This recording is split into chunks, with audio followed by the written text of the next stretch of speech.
ان الحمد للہ نحمده ونستعینه ونستغفره ونعوذ باللہ من شرور انفسنا ومن سیئات اعمالنا من يهده اللہ فلا مضل له ومن يضلله فلا هادی له واشهد ان لا الہ الا اللہ وحدہ لا شریک له واشهد ان محمدا عبدہ ورسولہ اما بعد فإن خير الحديث كتاب الله وخير الهدي هدي محمد صلى الله عليه وآله وسلم وشر الأمور محدثاتها وكل محدثة بدعة وكل بدعة ضلالة وكل ضلالة في النار.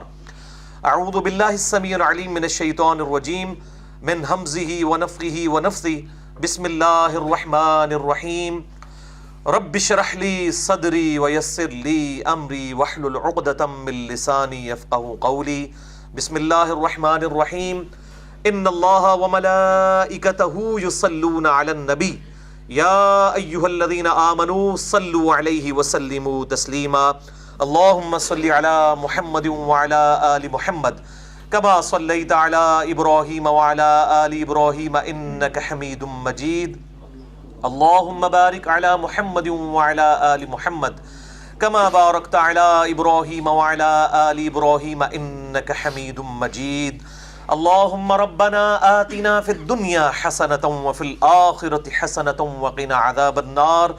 ربنا آتنا من لدنك رحمة وهيئ لنا من أمرنا رشدا. لا إله إلا أنت سبحانك إني كنت من الظالمين. ولا حول ولا قوة الا باللہ العلی العظیم. آمین. الحمدللہ آج 7 جنوری 2017 کو ہفتے کے دن 8 اور 9 ربیع الثانی 1438 ہجری کی درمیانی رات میں قرآن کلاس نمبر 243 میں ہم انشاءاللہ تعالی سورۃ النور کی آیت نمبر 55 جسے آیت الاستخلاف بھی کہا جاتا ہے، یعنی اللہ تعالیٰ کی طرف سے اہل ایمان کو جو خلافت عطا کی جائے گی ان کے نیک اعمال کے سبب اس روئے ارض پہ،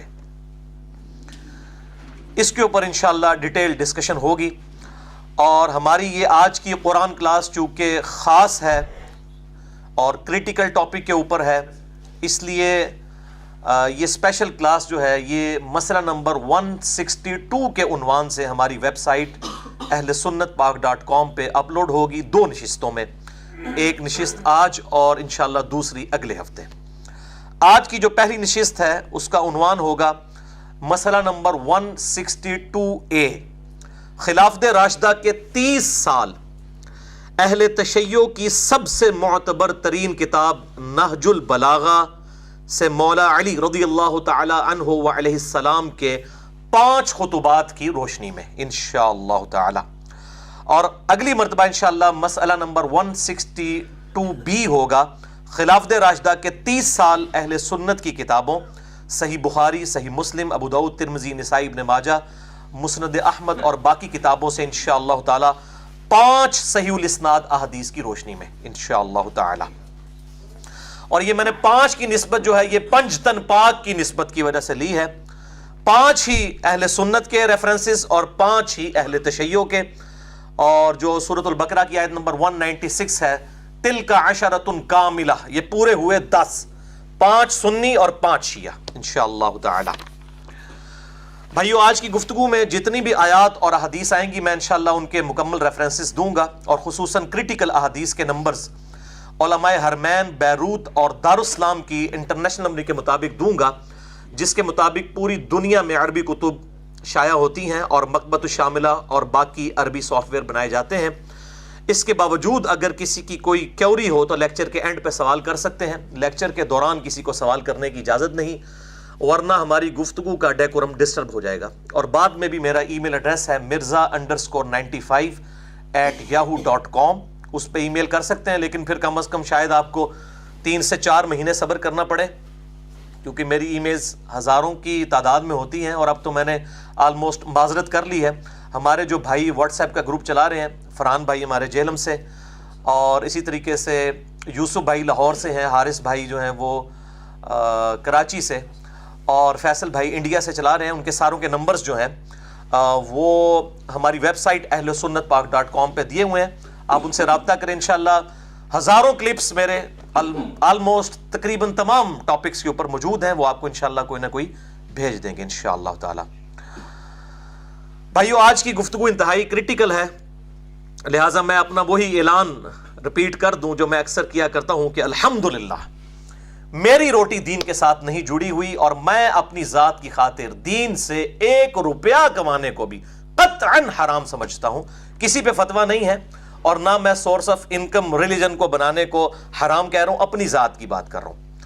اور میں لعنت بھیجتا ہوں کسی بھی ایسی بیرونی امداد پر، خواہ وہ سعودیہ کی طرف سے ہو یا ایران کی طرف سے، کہ ان ملکوں کا ایجنڈا اس ملک میں، سب کانٹیننٹ میں، انڈیا، پاکستان اور بنگلہ دیش میں لانچ کیا جائے اور سنی شیعہ فساد کو فروغ دیا جائے اپنی ملوکیت کو بچانے کے لیے، اپنی حکومتوں کو بچانے کے لیے. لعنت بھیجتا ہوں ایسی امداد کے اوپر. اور یہی وجہ ہے میرے بھائیوں، میں نے فرقہ واریت کو 3 طلاقیں دے کر اور 4 تکبیریں پڑھ کر ہمیشہ کے لیے دفنا دیا ہے، کیونکہ جس کی روٹی دین کے ساتھ جڑ جائے اور وہ سورس آف انکم ریلیجن کو بنا لے، آپ اس سے کبھی بھی خیر کی توقع نہ رکھیں الا ماشاءاللہ، کوئی شاید لاکھوں میں ایک ہو.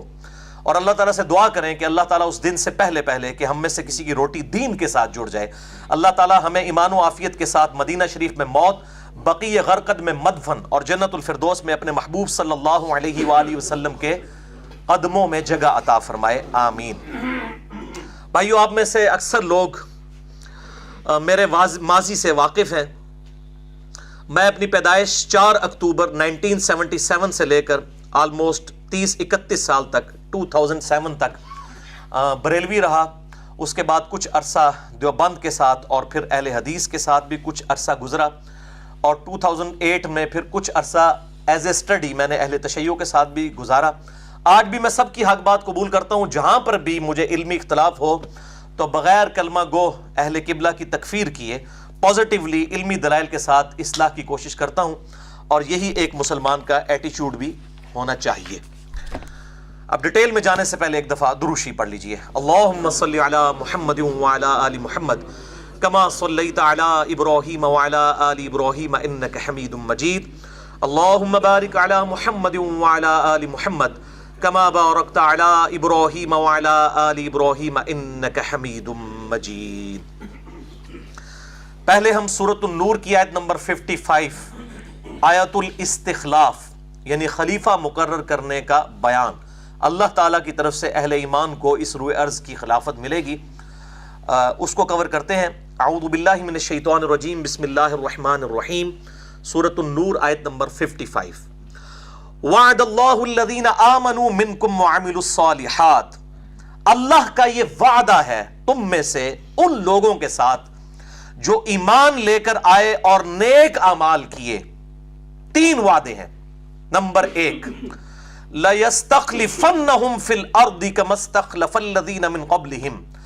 میں ضرور بالضرور انہیں زمین میں خلافت دوں گا، حکومت دوں گا، جیسا کہ میں نے اگلے لوگوں کو جو ان سے پہلے گزر چکے ان کو دی تھی.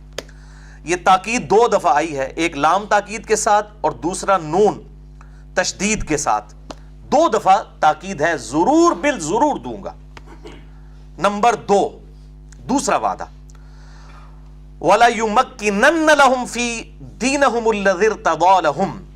اور میں ضرور بالضرور انہیں تمکن دوں گا اس دین کے معاملے میں جو میں نے ان کے لیے پسند کیا ہے، جو ان کو پسند ہے، اس دین کو بھی استقامت دوں گا. اور وہ کون سا دین؟ ان الدین عند اللہ الاسلام. The only acceptable religion in the sight of Allah is Islam.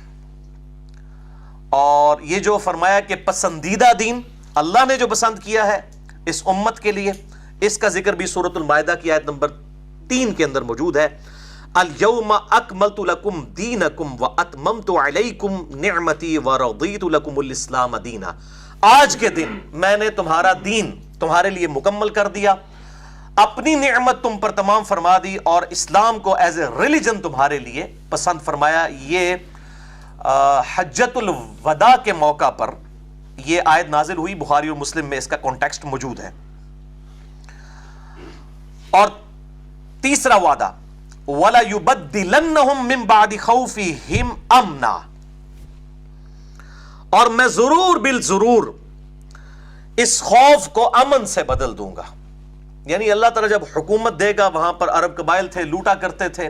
اب یہ ایک ڈیٹیل طلب ٹاپک ہے. اللہ تعالیٰ نے اسلام کی برکت سے وہاں پر امن قائم کیا.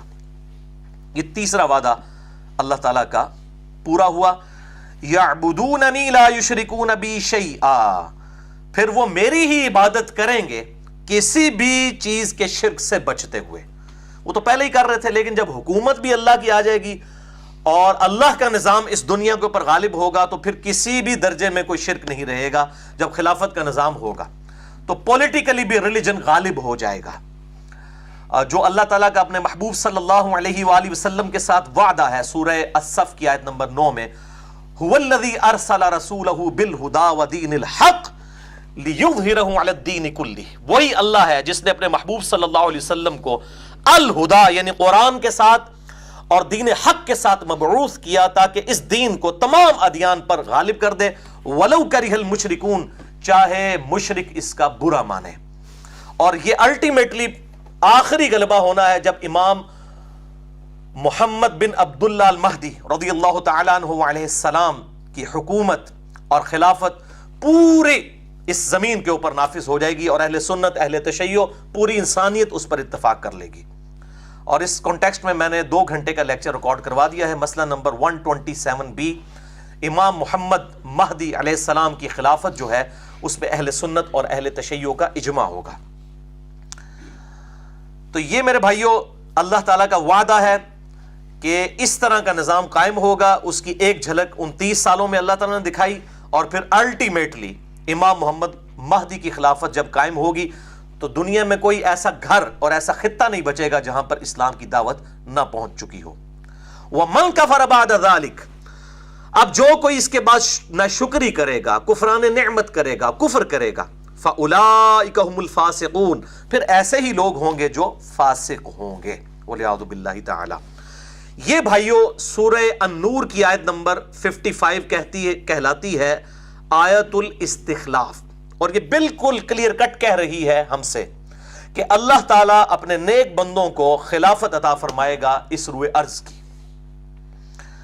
اور اس کی پریکٹیکل مثال سیدنا ابو بکر، سیدنا عمر، سیدنا عثمان اور سیدنا علی رضی اللہ عنہم اجمعین وعلیہم السلام کی خلافت راشدہ ہے. اور مولا حسن علیہ السلام کی 6 مہینے بھی مولا علی والی خلافت میں شامل ہیں، 30 سال.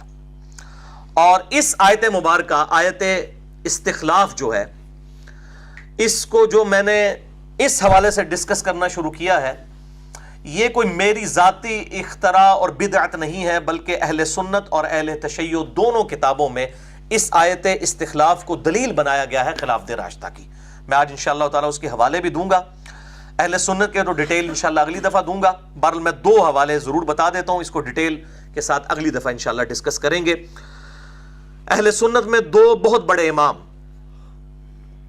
پہلے نمبر پر امام محمد بن حسین الآجری المتوفى 360 ہجری، انہوں نے کتاب لکھی ہے الشریعہ. اس میں انہوں نے حدیث سفینہ لی ہے کہ میرے بعد خلافت راشدہ 30 سال تک رہے گی، اس کے بعد کاٹ کھانے والی ملوکیت کا دور شروع ہو جائے گا اور جابر حکمرانوں کا، جو صلح حسن 41 ہجری کے بعد شروع ہو گیا. حدیث سفینہ لی ہے انہوں نے الشریعہ کتاب میں 1156 نمبر پہ، اور اس کی ہیڈنگ میں انہوں نے اسی آیت کو دلیل بنایا ہے خلافت راشدہ کی. اور اس پہ جو انہوں نے کمنٹس کیے ہیں وہ انشاءاللہ چونکہ اہل سنت کی باری اگلی دفعہ آئے گی، میں انشاءاللہ اس میں ورڈ بائی ورڈ وہ کمنٹس بھی بتاؤں گا. اور دوسرا ریفرنس ہے امام ابو بکر احمد بن حسین بن علی البیہقی. اب یہ دیکھ لیں دونوں اماموں کے ناموں کے اندر حسین علی آ رہا ہے، کیونکہ یہ آج والی بیماری نہیں تھی. آج تو حسین اور علی کسی کے پاسپورٹ پہ لکھا ہو تو عرب ملکوں میں اس کو علیحدہ لائن میں لگا دیا جاتا ہے اور اس کو سنی شیعہ کنفلکٹ کا ذریعہ بنا دیا ہے. حالانکہ اہل سنت کے اکثر ائمہ کے نام یہی ہیں. امام مسلم کی کنیت کیا ہے؟ ابو الحسین مسلم بن حجاج قشیری رحمہ اللہ تعالی المتوفى 261 ہجری. اور یہاں پہ بھی امام بیہقی کے نام میں کیا آ رہا ہے؟ ابو بکر احمد بن حسین بن علی البیہقی المتوفى 458 ہجری. ان کی بڑی مشہور کتاب ہے الاعتقاد، یہ عقیدوں پہ انہوں نے کتاب لکھی ہے. اس میں انہوں نے حدیث نمبر 321 کے کانٹیکسٹ میں ایکسپلینیشن کے دوران اسی آیت کو، آیت الاستخلاف سورۃ النور آیت نمبر 55 کو خلافت راشدہ کی دلیل بنایا ہے۔ یہ انشاءاللہ تعالی ہم ڈیٹیل سے اگلی دفعہ مسئلہ نمبر 162B میں ڈسکس کریں گے۔ بھائیو انشاءاللہ آج کا لیکچر جو ہے ایک ہسٹری بننے جا رہا ہے انشاءاللہ تعالی، ایک ویڈیو بک انشاءاللہ اہل سنت اور اہل تشیع کے درمیان جو کنفلکٹ ہے، اس میں ہارمنی کی کا ایٹیچیوڈ کیا ہونا چاہیے انشاءاللہ تعالی، اس حوالے سے اور اس لیکچر کی سینسٹیوٹی کے پیش نظر میں نے آج اپنا بیک گراؤنڈ جو ہے یہ ریڈ کلر کا لگایا ہے، تاکہ لوگوں کو اندازہ ہو یہ کوئی سنی شیعہ کی ریپرزنٹیشن نہیں ہے، بلکہ اس ٹاپک کی سینسٹیوٹی کی کو خیال رکھتے ہوئے یہ ریڈ بیک گراؤنڈ میں نے استعمال کیا ہے۔ اور آج کے لیکچر میں ہم روٹین سے ہٹ کر اہل سنت کی بجائے اہل تشیع کے ریفرنسز کو پہلے نمبر پر ڈسکس کرنے جا رہے ہیں، اور میں یہ چاہ رہا ہوں کہ اہل سنت کا مقدمہ اہل تشیع کی عدالت میں رکھا جائے، ان کی کتابوں کی روشنی میں، ہماری کتابوں کی روشنی میں نہیں۔ اور اسی لیے میں نے اہل تشیع کے جو ریفرنسز ہیں ان کو آج ڈسکس کرنا ہے، اور اہل سنت کے ریفرنسز اگلی دفعہ الگ لیکچر میں انشاءاللہ تعالی مسئلہ نمبر 162B کے اندر۔ اور یہاں پر میں سنی اور شیعہ عوام کے لیے تمہیداً کچھ باتیں عرض کر دوں، کیونکہ میں نے جس کتاب کا حوالہ دینا ہے اس کا مقام اہل تشیع کے ہاں من عن اسی طریقے سے ہے جس طرح اہل سنت کے ہاں صحیح بخاری کا مقام ہے۔ اگرچہ اصول الکافی کتاب ہے ان کی احادیث کی، وہ آپ کہہ سکتے ہیں صحیح بخاری کے مقابلے کے اوپر اس کتاب کو وہ مانتے ہیں، اور وہ بھی امام بخاری رحمہ اللہ تعالیٰ کے 50-60 سال کے بعد لکھی گئی، لیکن جس کتاب کو شہرت حاصل ہوئی وہ ہے میرے بھائیوں یہ کتاب نہج البلاغہ۔ یہ اہل تشیع کے بچے کو اس کتاب کا اندازہ ہے کہ یہ کتاب اہل تشیع کی مین سٹریم کی نمبر 1 کتاب ہے قرآن حکیم کے بعد۔ سیدنا مولا علی رضی اللہ تعالیٰ عنہ علیہ السلام کے خطبات کا یہ مجموعہ ہے نہج البلاغہ، اور یہ میرے ہاتھ میں جو ترجمہ ہے یہ میرے بھائیوں اہل تشیع کا سب سے بیسٹ ترجمہ پاکستان کے اندر، ان کے جو بہت بڑے اسکالر ہیں مفتی جعفر حسین صاحب، ان کا ترجمہ ہے، اور یہ شائع ہوا ہے امامیہ کتب خانہ مغل حویلی اندرون موچی دروازہ لاہور سے۔ اور اس میں سے میں انشاءاللہ مولا علی علیہ السلام کے خطبات ورڈ بائی ورڈ پڑھوں گا، خود میں نے ترجمہ نہیں کیا، اسی میں سے پڑھوں گا، تاکہ کسی کے دماغ میں شیطان یہ بھی وسوسہ نہ ڈال دے کہ اپنے کولوں پہ گلا کرتا ہے۔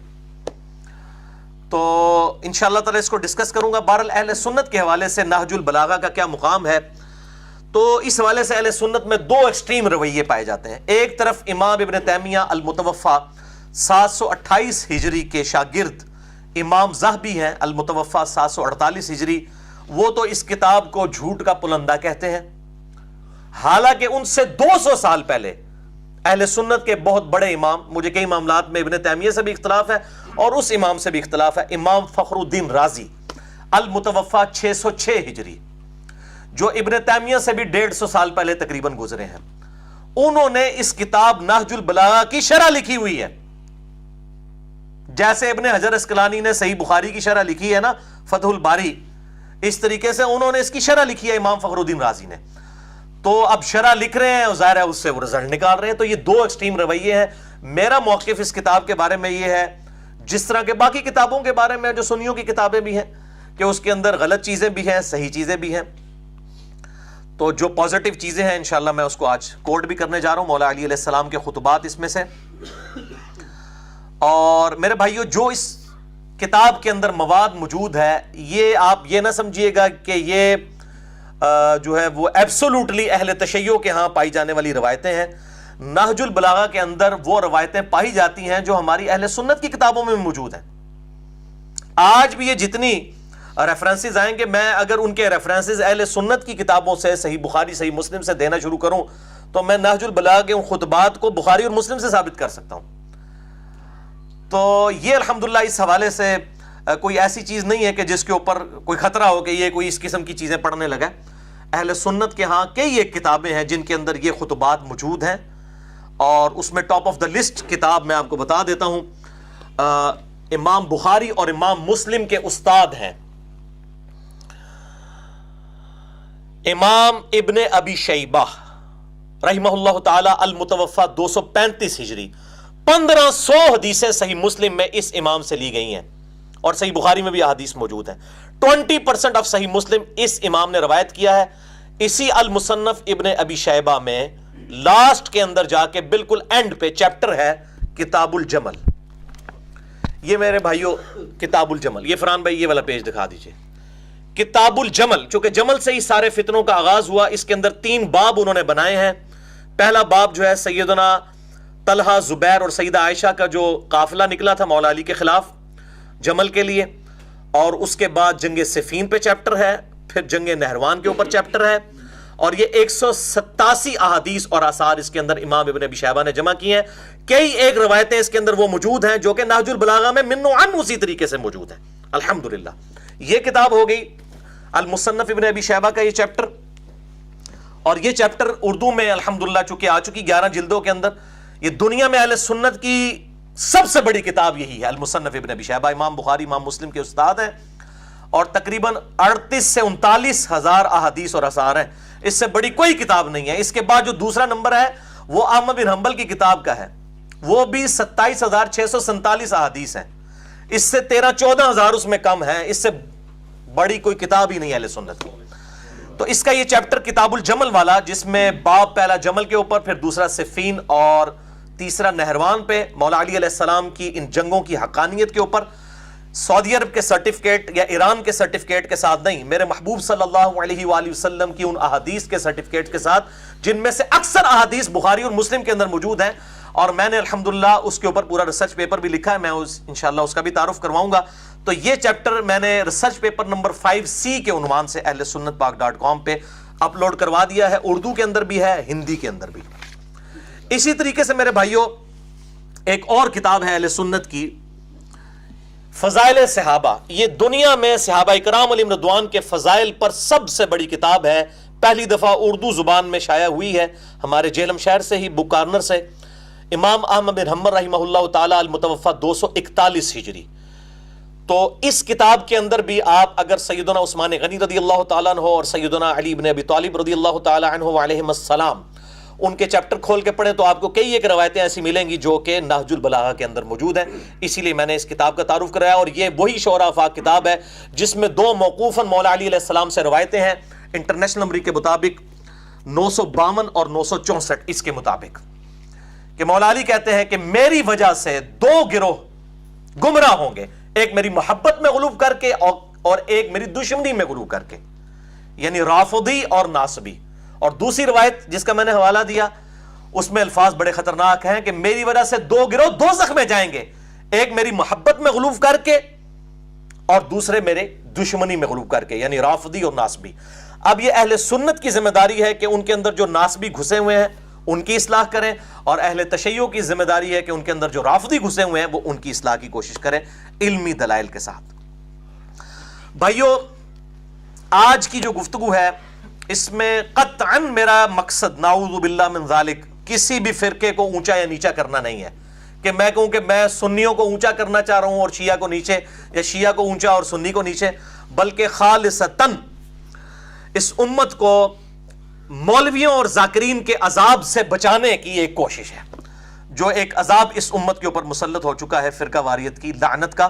اور میں نے قرآن حکیم کے اس حکم پہ عمل کیا ہے. اعوذ باللہ من الشیطان الرجیم, بسم اللہ الرحمن الرحیم. سورہ آل عمران آیت نمبر 64, قل یا اہل الکتاب تعالوا الی کلمۃ سواء بیننا وبینکم الا نعبد الا اللہ. آؤ اہل کتاب جیوز اور کرسچنز, تم اور ہم اس بات پر اکٹھے ہو جائیں جو تم میں اور ہم میں کامن ہے, یعنی مت عبادت کریں سوائے اس اللہ کے. اسی طریقے سے ہم اہل سنت اور اہل تشیع کو بھی دعوت دیتے ہیں کہ آپ بھی کامن ٹرمز کے اوپر اکٹھے ہوں. اگر جیوز اور کرسچنز اکٹھے ہو سکتے ہیں مسلمانوں کے ساتھ کامن ٹرمز پہ, تو مسلمانوں کے اندر جو گروہ بندی ہو چکی ہے کیا وہ اکٹھے نہیں ہو سکتے؟ بالکل ہو سکتے ہیں. تو بھائیو یہ نہج البلاغہ کا لغوی معنی ہے بلاغت کا راستہ, پہنچانے کا راستہ. یہ نہج منہج یہ ہم راستے کے لیے استعمال کرتے ہیں.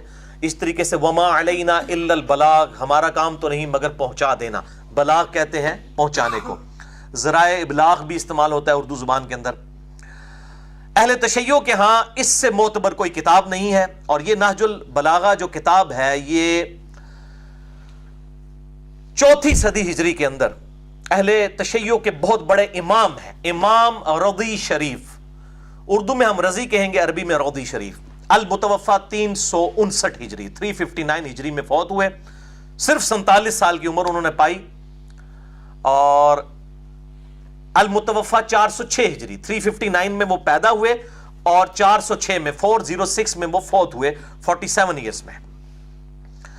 اور پاکستان میں اردو زبان میں اس کا ترجمہ یہ میں نے جو آپ کو دکھایا, مفتی جعفر حسین صاحب کا یہ ترجمہ جو لاہور سے شائع ہوا ہے, یہ سب سے اتھینٹک اور آسان ترجمہ ہے, بڑی آسانی کے ساتھ مارکیٹ میں اویلیبل ہے, آپ لے سکتے ہیں اسی کتاب کا ترجمہ. خطبات اس کتاب میں سے بہت سے پیش کیے جا سکتے تھے, لیکن میں پنجتن پاک کی نسبت سے صرف 5 حوالوں کے اوپر جو ہے وہ کفایت کروں گا. اور کسی بندے کو ہدایت تک پہنچنے کے لیے 5 حوالے بھی بہت ہوتے ہیں, نہ ماننا ہوتا دل بے ایمان تے اجدا ٹھیر, 1000 دلائل بھی کچھ نہیں ہوتے, اور بات ماننے والے کے لیے ایک دلیل بھی جو مضبوط ہو وہ کافی ہوتی ہے, الحمدللہ. اور تمہیدن میں آخری بات اس کانٹیکسٹ میں کر دوں ان 5 خطبات کو ڈسکس کرنے سے پہلے کہ میرے بھائیوں, یہ جو میں ٹرمز استعمال کر رہا ہوں, مولا علی یا علیہ السلام یا اسی طریقے سے پنجتن پاک, غدیر خم, یہ وہ ٹاپکس ہیں جس کے اوپر میرے گھنٹوں کے لیکچرز الحمدللہ ملینز آف پیپل تک پہنچ چکے ہیں, اور 2 لیکچرز ان کے کلپس ملینز آف پیپل تک پہنچے ہیں. میں ان کے ریفرنسز دے دیتا ہوں کیونکہ اب کسی کے دماغ میں اگر کیڑا آ جائے یہ ٹرمز کون سی استعمال کر رہا ہے, یہ ٹرمز سب کی سب سنی اور شیعہ کے درمیان کامن ہے, میں نے بخاری اور مسلم سے ان ٹرمز کو ثابت کیا ہے.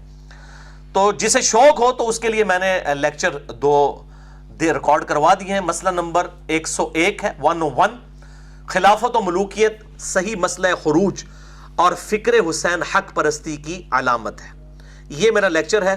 اور دوسرا لیکچر ہے مسئلہ نمبر 102 102 نمبر مسئلہ, اور وہ ہے فضائل حسین اور یزید کے برے کرتوتوں کے جھوٹے دفاع کے علمی جوابات. یہ دونوں لیکچرز جسے شوق ہو تو وہ دیکھ سکتا ہے. اور حال ہی میں 5 گھنٹے کا کوسچن آنسر سیشن ایکسکلوسیولی اسی محرم الحرام 1438 ہجری میں سنی شیعہ کنفلکٹ کے اوپر 1 to 1 مجھ سے 100 سوال کیے گئے, جو ویڈیو ریکارڈنگ میں مسئلہ نمبر 157A اور 157B 2.5 گھنٹے کی 2 ویڈیوز اپلوڈ ہیں, ایک ہی نشست میں یہیں پر ریکارڈ ہوئی تھی. جسے شوق ہو تو وہ دیکھ سکتا ہے. اور ریٹن فارم میں اگر کسی کو شوق ہو, پولیٹیکل سسٹم آف اسلام اور خلافت راشدہ, اس حوالے سے میرے بھائیوں یہ بہت بڑی خدمت ہے. مولانا مودودی رحمہ اللہ تعالی المتوفا 1979 عیسوی کی کتاب الجہاد فی الاسلام جو انہوں نے 22 سال کی عمر میں لکھی, اور ڈاکٹر اقبال المتوفا 1938 عیسوی شاعر مشرق, ان کی تقریض ہے اس کتاب کے اوپر الجہاد فی الاسلام. اس میں سارا انہوں نے بریف کیا ہے, لونڈیوں کا سسٹم کیا ہے, اسی طریقے سے جزیہ لینا, اسلام کا جو خلافت کا نظام ہے, کیوں اسلام میں صحابہ کرام علیہ رضوان کافروں پر چڑھ دوڑے, اور اس طریقے سے جو ان سے جنگ کرنے کے لیے آئے ان کی عورتوں کو لونڈیاں بنایا, سب عورتوں کو نہیں جو جنگ کرنے کے لیے آئے, اور غلام بنایا ان کے مردوں کو. اس حوالے سے جو علمی اعتراضات کیے جاتے تھے غیر مسلموں کی طرف سے پولیٹیکل سسٹم آف اسلام پہ, وہ اس کے اندر لکھے. اور یہ ہے میرے بھائیوں ان کا ایٹم بم, خلافت و ملوکیت. یہ الجہاد فی الاسلام بھی تخریج کے ساتھ آ چکا ہے, مکمل ریفرنسز کے ساتھ. یہ خلافت و ملوکیت کی بالکل نئی پرنٹنگ آئی ہے, اور اس میں باقاعدہ ریفرنسز بھی نیچے موجود ہیں کہ کہاں کہاں سے لی گئی, پوری تخریج کے ساتھ. بالکل یہ نئی پرنٹنگ خلافت و ملوکیت, جسے میں کہتا ہوں علمی ایٹم بم. دنیا میں پولیٹیکل سسٹم آف اسلام کے اوپر کوئی کتاب نہیں ہے ان 1400 سالوں کے اندر اس کتاب کے مقابلے کی, بلکہ لکھی نہیں گئی ہے. یہ تو اس کو پھر سنی شیعہ کا مسئلہ بنا دیا جاتا تھا. یہ مولانا مودودی کی جرت ہے, اور اسی کی اگلا ورژن آپ کو پتا ہے کہ اللہ تعالیٰ معاملات کو وقت کے ساتھ ساتھ امپروو فرماتا ہے. وہ ہے میرے بھائیوں یہ جو ہم نے ایٹم بم پھینکا ہے, یہ بلکہ ہائیڈروجن بم ہے. وہ ایٹم بم تھا, یہ ہائیڈروجن بم ہے. اس سے 50 گنا تباہی کرنے والا الحمدللہ علمی طور پر دلائل کے اعتبار سے. ریسرچ پیپر نمبر 5B 4 زبانوں کے اندر. پہلے میں نے عربی میں لکھا, یہ کہتے ہیں عربی عربی میں پہلے لکھا، اس کے بعد اردو ترجمہ ہوا، پھر ہندی ترجمہ، پھر انگلش میں ترجمہ۔ واقعہ کربلا کا حقیقی پس منظر 72 صحیح الاسناد احادیث کی روشنی میں سب کی سب اہل سنت کی کتابوں سے، اور 150 روایتیں میں نے اکٹھی کی ہیں۔ 72 کا ٹائٹل صرف شہدائے کربلا کی نسبت سے لیا، ایک ایک نمبر کے اوپر کئی احادیث ہیں۔ مثلا 33 نمبر پہ غدیر خون کے کم از کم میں نے 8 طریق جمع کیے ہیں، لیکن نمبر اس کو 33 دیا ہے۔ تو یہ میرے بھائیوں ریسرچ پیپر ہے، جسے شوق ہو تو اہل سنت پاک.com سے مفت ڈاؤن لوڈ کر سکتے ہیں اس کا PDF۔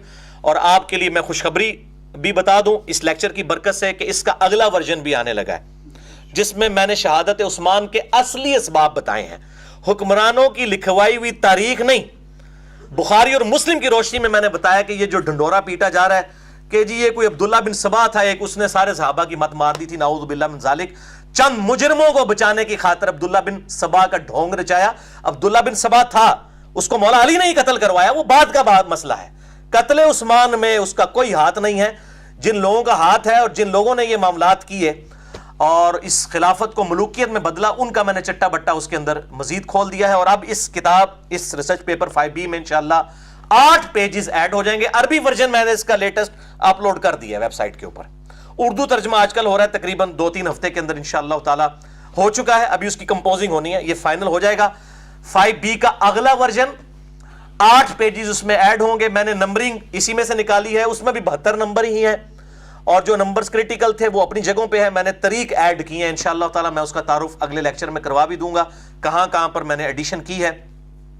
تو انشاءاللہ تعالی اس کے بعد کوئی گنجائش نہیں رہے گی، میں نے ہر چیز کھول کر بیان کر دی الحمدللہ۔ آپ بلکہ سمجھیں کہ خلافت و ملوکیت کا مقدمہ میں نے بخاری اور مسلم اور باقی کتابوں سے الحمدللہ ثابت کیا ہے، اہل سنت کی کتابوں سے، فرقہ واریت کی لعنت سے بالا تر ہو کر۔ جسے شوق ہو تو اس کو ریسرچ پیپر کو ضرور پڑھے۔ اب ڈیٹیل میں جانے سے پہلے، ان 5 خطبات کو ڈسکس کرنے سے پہلے ایک دفعہ پھر دروشی پڑھ لیجئے۔ اللہم صلی علی محمد وعلی آل محمد کما صلیت علی ابراہیم وعلی آل ابراہیم انک حمید مجید۔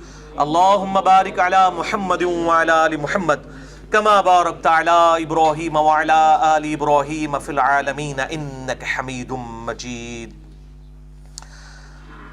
نہج البلاغہ سے سیدنا مولا علی رضی اللہ تعالی عنہ وعلیہ السلام کا پہلا خطبہ، ریفرنس نمبر 1، حجت الاسلام مفتی جعفر حسین صاحب کا ترجمہ، ورڈ بائی ورڈ میں اس میں سے پڑھوں گا۔ پیج نمبر ہے 384 اور خطبہ نمبر ہے 144۔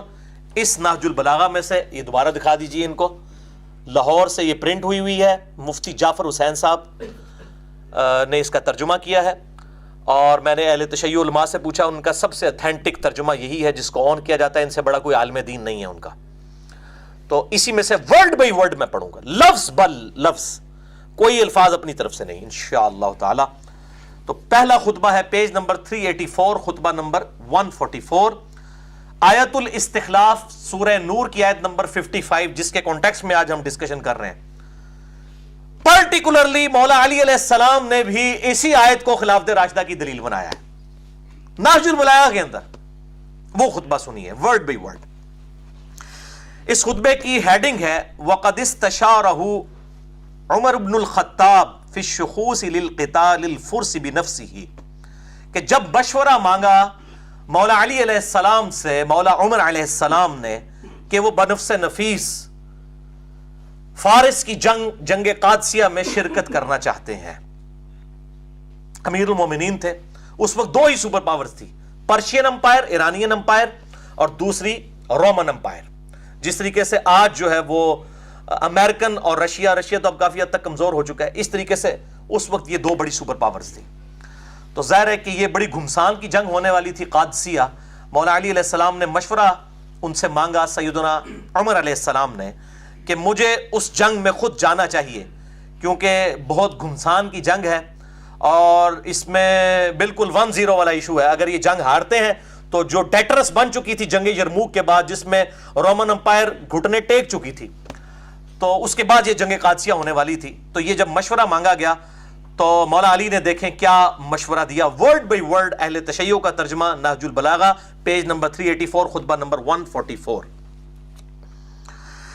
اس امر میں کامیابی اور ناکامی کا دار و مدار فوج کی کمی بیشی پر نہیں رہا ہے، یہ تو اللہ کا دین ہے جسے اس نے سب دینوں پر غالب رکھا ہے، اور اس کا لشکر ہے جسے اس نے تیار کیا ہے، اور اس کی ایسی نصرت کی ہے کہ وہ بڑھ کر اپنی موجودہ حد تک پہنچ گیا ہے اور پھیل کر اپنے موجودہ پھیلاؤ پر آ گیا ہے، اور ہم سے اللہ کا ایک وعدہ ہے۔ سورہ النور آیت نمبر 55، وعد اللہ الذین آمنوا منکم وعملوا الصالحات لَيَسْتَخْلِفَنَّهُمْ فِي الْأَرْضِ، جو لوگ ایمان لے کر آئے اور انہوں نے نیک اعمال کیے، میں ضرور بالضرور ان کو زمین میں خلافت دوں گا۔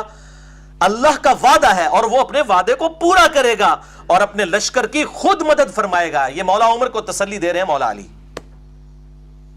امور سلطنت میں حاکم کی حیثیت وہی ہوتی ہے جو مہروں میں ڈورے کی ہوتی ہے، یعنی موتیوں کا جو ہار ہے، ان موتیوں کے اندر جو ڈورا، جو دھاگا پرویا ہوا ہوتا ہے، اس کی جو اہمیت ہے وہ حاکم وقت کی اہمیت ہے۔ جب ڈورا ٹوٹ جائے تو سب مہرے بکھر جاتے ہیں، یعنی اگر آپ دھاگے کو توڑ دیں تو وہ جتنی بھی یونٹی ہے وہ سارے موتی پھیل جائیں گے اور پھر کبھی سمٹ نہ سکیں گے۔ آج عرب والے اگرچہ گنتی میں کم ہیں مگر اسلام کی وجہ سے بہت ہیں اور اتحاد باہمی کے سبب فتح و غلبہ پانے والے ہیں، یعنی اتحاد۔ اور میں اسی لیے کہتا ہوں اب یہ نہج البلاغہ میں پڑھ لوں تو سنی شیعہ بھی اتحاد کرے نا کافروں کے مقابلے پہ۔ یہ مولا علی کے خطبات جو ہیں، آپ اپنے مقام پر کھونٹی کی طرح جمے رہیں، یعنی آپ کو پتہ نا کھونٹی ہوتی ہے نا، اس کے ساتھ سارے معاملات چلتے ہیں، اس کے ساتھ ہی چیزوں کو باندھا جاتا ہے، مضبوطی باندھی ہوئی چیز کی اسی کھونٹی کے اوپر ڈیپینڈ کرتی ہے۔ تو مولا علی نے مولا عمر کو کہا آپ کھونٹی کی طرح جمے رہیں، یعنی مدینہ شریف میں، اور عرب کا نظم و نسق برقرار رکھیں اور انہی کو جنگ کی آگ کا مقابلہ کرنے دیں جن کو آپ بھیج رہے ہیں، اس لیے کہ اگر آپ نے اس سرزمین عرب کو چھوڑا تو عرب اطراف سے آپ پر ٹوٹ پڑیں گے، یہاں تک کہ آپ کو اپنے سامنے کے حالات سے زیادہ ان مقامات کی فکر ہو جائے گی جنہیں آپ نے پس پشت غیر محفوظ چھوڑ رکھا ہے۔ یعنی آپ خود قاسیہ میں چلے گئے تو پیچھے تو لوگوں کو موقع ملے گا کہ عمر چلا گیا، اب ان پہ ٹوٹ پڑو۔ کل اگر عجم والے آپ کو دیکھیں گے تو آپس میں یہ گفتگو کریں گے کہ یہ عمر ہے سردار عرب، اگر تم نے اسے قتل کر دیا تو سکون ہو جائے گا، آسودہ ہو جاؤ گے۔ تو اس کی وجہ سے ان کی حرص اور طمع آپ کے قتل کرنے پر ان کو آمادہ کر دے گی۔ لیکن یہ جو آپ کہتے ہیں کہ وہ لوگ مسلمانوں سے لڑنے بھیڑنے کے لیے چل کھڑے ہوئے ہیں، تو اللہ ان کے بھڑنے کو آپ سے زیادہ برا سمجھتا ہے، اور وہ جسے برا سمجھے اس کے بدلنے اور روکنے پر قدرت بھی رکھتا ہے۔ اور ان کی تعداد کے متعلق جو آپ کہتے ہیں کہ بہت زیادہ ہے، تو ہم سابق میں بھی کثرت کے بلبوتے پر نہیں لڑا کرتے تھے بلکہ اللہ کی تائید اور نصرت کے سہارے پر لڑا کرتے تھے۔ یہ مولا عمر کو مولا علی تسلیاں دے رہے ہیں، اور پھر مشورہ مان لیا گیا اور سعد ابن ابی وقاص رضی اللہ تعالی عنہ علیہ السلام کو بھیجا گیا امیر بنا کر۔ 4 دن تک جنگ ہوئی، 8,500 مسلمانوں کی قربانیوں کے ساتھ اللہ تعالیٰ نے جنگ قادسیہ میں مسلمانوں کو فتح دی اور پرشین امپائر ہمیشہ کے لیے ختم ہو گئی، الحمدللہ۔ اور آپ حیران ہوں گے کہ پرشیا کے لوگوں کے پاس ہاتھی تھے جو وہ لے کے آئے، اور مسلمان عرب کے گھوڑے اس ہاتھی کو دیکھ کے ہی بھاگ جاتے تھے، اور مسلمان اس جواں مردی سے لڑے کہ انہوں نے اپنے گھوڑے واپس بھیج کے پیدل جا کے ہاتھیوں کو نیچے گرایا۔ اتنی جواں مردی کے ساتھ بنو تمیم کے لوگ لڑے، الحمدللہ۔ اور یہ سیم واقعات اہل سنت کی تمام تاریخی کتابوں میں ملتا ہے، اور میں اس میں مشورہ دوں گا آپ کو۔ پھر لوگوں کو برا لگتا ہے کہ قطر والوں نے ایک فلم سیریز بنائی ہے عمر سیریز کے نام سے، عربی کے اندر 30 اقساط پر سیدنا عمر فاروق رضی اللہ تعالیٰ عنہ علیہ السلام کی پوری بایوگرافی، آپ صلی اللہ علیہ وسلم کے اعلان نبوت سے 6 سال پہلے سے شروع کر کے ٹل سیدنا عمر کی شہادت تک آپ کو سینٹرڈ کرتے ہوئے بیسیکلی نبی صلی اللہ علیہ وسلم کی سیرت کو فلمایا ہے اور کمال کرتی ہے۔ انگلش سب ٹائٹل کے ساتھ، فرینچ کے ساتھ آ چکا ہے، لیکن اردو میں نہیں آیا، ابھی ہم نے کوشش کی ہے۔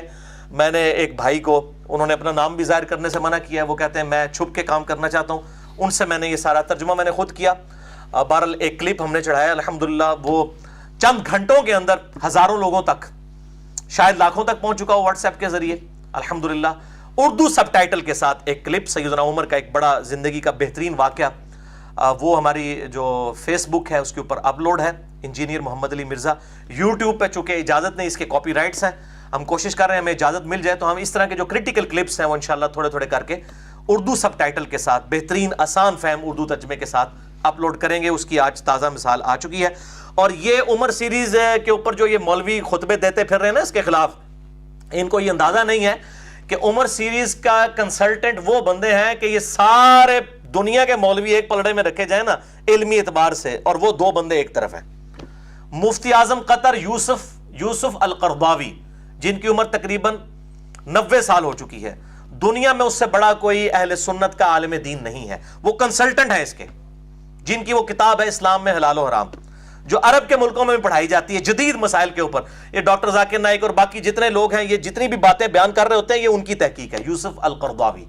اور دوسرے ڈاکٹر علی سلابی ہیں، جو دنیا میں سب سے بڑے ہسٹورین ہیں، جنہوں نے سیدنا ابوبکر، عمر، عثمان و علی رضی اللہ عنہم اجمعین وعلیہم السلام کی سیرت پہ اتنی موٹی عربی میں کتابیں لکھی ہیں، اور وہ کتابیں جو ہے وہ شائع بھی ہو رہی ہیں اردو ترجمے کے ساتھ۔ ڈاکٹر علی سلابی، تو یہ دو بڑے بڑے لوگ ہیں جنہوں نے عمر سیریز کے اوپر کنسلٹینسی دی ہے، اور الحمدللہ یہ ریکارڈنگ ہوئی، اور اس کا ٹیسٹ ہی عربی میں ہونے کی وجہ سے ہے۔ نہج البلاغہ سے مولا علی علیہ السلام کا دوسرا خطبہ، ریفرنس نمبر 2، حجت الاسلام مفتی جعفر حسین صاحب کا اردو ترجمہ، پیج نمبر 368، خطبہ نمبر 132۔ جنگ یرموک، جو قادسیہ سے پہلے رومن امپائر کے خلاف فیصلہ گن جنگ تھی، اس میں بھی سیدنا عمر نے کہا کہ میں خود جا کے مسلمانوں کو لیڈ کرتا ہوں تاکہ مورائل بلند ہو مسلمانوں کا۔ تو اس حوالے سے بھی مولا علی سے مشورہ مانگا گیا، اور اس خطبے کی ہیڈنگ کیا ہے؟ وَقَدْ شَاوَرَهُ عمر بن الخطاب فی الخروج الى غزو الروم بنفسه۔ جب مولا علی علیہ السلام سے مولا عمر نے مشورہ مانگا کہ وہ خود جا کر روم کا غزوہ لڑنا چاہتے ہیں۔ یہ غزوہ کو جو کہا گیا نا جس میں حضور شریک ہوں صلی اللہ علیہ وآلہ وسلم، وہ غزوہ ہوتا ہے، دوسرا جو ہے وہ سریہ ہوتا ہے، یہ بالکل جھوٹ ہے، محدثین اس فرق کو نہیں مانتے۔ غزوہ کے لفظ کسی لیے بھی استعمال ہو سکتا ہے۔ مسئلہ نمبر 127B امام محمد مہدی والے لیکچر کے اندر میں نے اس کے اوپر ڈیٹیل سے گفتگو کی ہے، غزوہ ہند والی حدیث کے اوپر۔ وہ کہتے ہیں نہیں، غزوہ اس لیے کہ نبی صلی اللہ علیہ وسلم خود آ جائیں گے، نعوذ باللہ۔ غزوہ ہی، اب غزوہ روم کا لفظ یہاں پہ موجود ہے، حالانکہ اس میں تو نہیں موجود تھے۔ تو جب مشورہ مانگا گیا جنگ یرموک پہ جانے کے لیے، تو اب مولا علی کیا کہتے ہیں، ورڈ بائی ورڈ: اللہ نے دین والوں کی حدوں کو تقویت پہنچانے اور ان کو ان کی غیر محفوظ جگہوں کو دشمن کی نظر سے بچانے کا ذمہ لے رکھا ہے۔ وہی خدا اب بھی زندہ و غیر فانی ہے کہ جس نے اس وقت ان کی تائید و نصرت کی تھی جبکہ وہ مسلمان تھوڑے تھے، غزوہ بدر میں تھوڑے سے تھے، کہ دشمن ان سے انتقام نہیں لے سکتے تھے، کہ وہ اپنے دشمن سے انتقام نہیں لے سکتے تھے۔ اللہ نے اس وقت بھی مسلمانوں کی مدد کی اور ان کی حفاظت کی جب وہ اتنے کم تھے کہ اپنے کو محفوظ نہیں رکھ سکتے تھے۔ تم اگر خود ان دشمنوں کی طرف بڑھے اور ان سے ٹکرائے اور کسی افتاد میں پڑ گئے تو اس صورت میں مسلمانوں کے لیے دور کے شہروں کے پہلے کوئی ٹھکانہ نہ رہے گا، اور نہ تمہارے بعد کوئی ایسی پلٹنے کی جگہ ہوگی کہ اس کی طرف پلٹ سکیں۔ یعنی سیدنا عمر کو کہہ رہے ہیں تو سیدھے تھم ہو ساڑھے، تو انو کو جو ہو گیا تھا پیچھے کے بڑھے گا۔ اگر وہاں پہ مسلمان شکست کھاتے ہیں تو آپ کی طرف تو آ سکتے ہیں، آپ پھر نئی کمک بھیج سکتے ہیں۔ اگر کسی افتاد میں پڑ گئے تو اس صورت میں مسلمانوں کے لیے دوسرے شہروں کے پہلے کوئی ٹھکانہ نہ رہے گا، اور نہ تمہارے بعد کوئی ایسی پلٹنے کی جگہ ہوگی کہ اس کی طرف پلٹ کر آ سکیں۔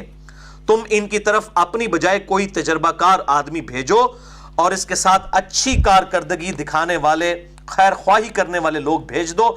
اگر اللہ نے غلبہ دے دیا تو تم یہی چاہتے ہو، اگر دوسری صورت یعنی شکست ہوئی تو تم لوگوں کے لیے ایک مددگار اور مسلمانوں کے لیے پلٹنے کا مقام ہوگے۔ دیکھو کیا تعریفی کلمات ہیں مولا عمر کے لیے، مولا علی کے، کہ آپ مسلمانوں کے لیے وہ پناہ گاہ ہوں گے کہ اگر شکست ہو بھی گئی یرموک میں تو مسلمان آپ کی طرف پلٹیں گے، آپ جب زندہ و سلامت ہوں گے پھر مورال بلند ہو جائے گا۔ اور اللہ تعالیٰ نے یہ نوبت ہی نہیں آنے دی سیدنا علی کے مشورے پر ابو عبیدہ ابن جراح کو، مولا علی علیہ السلام کے مشورے کے بعد مولا عمر نے بھیجا وہاں پر جنگ یرموک میں، اور خالد ابن ولید جو آرمی چیف تھے ان کو معزول کر دیا. اور بڑے لوگوں نے کہا فتح کیسے ہوگی؟ انہوں نے کہا یہی تو بتانا چاہ رہا ہوں, خالد ابن ولید کی وجہ سے فتوحات نہیں ہو رہی, رب خالد کی وجہ سے ہو رہی ہے. رب الخالد ہے جو, اس کی وجہ سے ہو رہی ہیں فتوحات. اور پھر لوگوں نے دیکھا یہاں پہ اگر کسی جونیئر کو آپ آرمی چیف بنا دیں, باقی سارے استعفے دے کے سائڈ پہ ہو جاتے ہیں. پھر بھی ہم لوگ محب الوطنی کا اور اسلام سے محبت کا دعویٰ کریں تو پھر شرم کا مقام ہے. اور یہاں پر دیکھیں سیدنا خالد ابن ولید عام سپاہی کی حیثیت سے لڑے ابو عبیدہ ابن جراح کے نیچے, اور اللہ تعالیٰ نے فتح دے دی جگہ یرموک کے اندر. 1.5 لاکھ کی فوج اور مسلمان چند ہزار تھے, اللہ تعالیٰ نے فتح دی. اور یہ اللہ تعالیٰ کا وعدہ تھا. اور الحمدللہ ابو عبیدہ ابن جراح رضی اللہ تعالیٰ عنہ علیہ السلام کے ہاتھوں پر یہ فتح قیامت تک کے لیے مسلمانوں کی دعاؤں کا ذریعہ ہے ان کے لیے, کہ اللہ تعالیٰ ان کو جزائے خیر اس حوالے سے عطا فرمائے. آمین ثم آمین. نہج البلاغہ سے مولا علی علیہ السلام کے خطبے کا تیسرا ریفرنس, حجت الاسلام مفتی جعفر حسین صاحب کے اردو ترجمہ میں پیج نمبر 107, خطبہ نمبر ہے 5. یہ بڑی کڑوی باتیں ہیں, بڑے حوصلے سے سننی ہیں. جب ابو سفیان نے عباس ابن عبد المطلب جو نبی صلی اللہ علیہ وآلہ وسلم کے چچا تھے, ابو سفیان فتح مکہ پہ معافی مانگ کے مسلمان ہو گیا. اس کی یاری دوستی تھی عباس کے ساتھ. جب مسلمانوں نے سیدنا ابو بکر صدیق کی بیعت کر لی, مولا علی نے اس وقت تک نہیں کی تھی, 6 مہینے بعد کی. یہ پوری ڈیٹیل طرف 3 گھنٹے کا لیکچر ہے, مسئلہ نمبر 55B میرا اہل سنت پاک.com پہ. وصی رسول کون ہے اور حدیث قرطاس کا تحقیقی جائزہ, جسے شوق ہو تو وہ دیکھ سکتا ہے. اب اس نے موقع غنیمت جانا تو اس نے عباس بن عبد المطلب کو لیا اور مولا علی کے پاس آیا کہ یہ کیا نچلے درجے کا ابو بکر, بنو تیم جو سب سے نچلا قبیلہ ہے قریش کا, اصل قبیلے تو بنو ہاشم اور بنو امیہ ہیں, ٹھیک ہے, اور یہ کمزور درجے کا نچلے درجے کے قبیلے کے لوگ ہیں جن کی بیعت ابو بکر کی لوگوں نے کر لی ہے, تو علی تم ہاتھ بڑھاؤ, ہم تمہارے ہاتھ پہ بیعت کرتے ہیں. بولے اعوذ باللہ تعالی, اندازہ لگائیں. تو مولا علی نے کہا تو جب مسلمان ہوا تب بھی اسلام کا دشمن, اور جب تو کافر تھا اس وقت بھی اسلام کا دشمن ہی تھا. خوب ڈانٹا. اور یہ ہمارے اہل سنت کے ہاں کئی روایتیں ہیں. تاریخ طبری ہے جو تاریخ الامم والملوک, امام طبری اہل سنت کے ایک ہیں, اہل تشیع کے, اہل سنت کے امام طبری, انہوں نے بھی یہ سارے ان کے جو ڈسکشن جو مولا علی کے ساتھ ہوئی وہ نقل کی ہے. اور آپ اردو میں ترجمہ شائع ہو چکا ہے فیصل اکیڈمی لاہور والوں کا 2004 میں, صفحہ نمبر 424 اور جلد نمبر 2 میں یہ سیم خطبہ موجود ہے جو میں نہج البلاغہ سے ورڈ بائی ورڈ مولا علی علیہ السلام نے جو جھڑکا ابو سفیان کو. یہ کہنے لگا میں پیادوں اور سواروں سے بھر دوں گا اس پورے مدینے کو, تیری حمایت کے اندر ابو بکر کو ہٹاؤ. تو مولا علی نے کہا کہ ہاں انہی پیادوں اور سواروں کے ساتھ بھرے گا نا جو تو خندق میں اور احد میں رسول اللہ کے مقابلے پر لے کے آیا تھا جن لوگوں کو, آج ابو بکر کے مقابلے پر میری حمایت کے اندر ان لوگوں کو لے کے آئے گا. اسی لیے میں کہتا ہوں یہ لوگ مطلب ادھر بھی اسلام کے ساتھ دشمنی, یہاں پہ بھی ظاہر ہے کہ کمزور درجے والے لوگ تھے, نبی علیہ السلام کی ان کو صحبت اتنی نہیں ملی. ہم ان کو صحابی مانتے ہیں رضی اللہ تعالیٰ عنہ کہتے ہیں, لیکن ان کو صحبت نہیں ملی, تو ظاہر ہے وہ کمزوریاں پھر نظر بھی آ رہی ہیں. اب یہ وہ آپ ورڈ بائی ورڈ خطبہ سنیں مولا علی نے کیا ڈانٹا ہے, اور اس میں کئی ایک ٹروتھ ایکسپوز کیے مولا علی نے. اے لوگو, فتنہ و فساد کی موجوں کو نجات کی کشتیوں سے چیر کر اپنے کو نکال لو, تفرقہ اور انتشار کی راہوں سے اپنا رخ موڑ لو. نہ انتشار پیدا کرو, جب بیعت ہو گئی ہے ٹھیک ہے. اللہ اکبر. فخر و مباحات کے تاج اتار ڈالو. وہ اتنا فخر کرتا تھا جی, بنو تیم, ایک بنو تمیم ہے ایک بنو تیم ہے جس میں سے سیدنا ابو بکر تھے. وہ کہتے ہیں یہ بنو عدی بھی بالکل نچلے درجے کا تھا جس سے حضرت عمر بنے ہیں. یہ قبائلی سسٹم میں اس وقت 2 ہی تھے,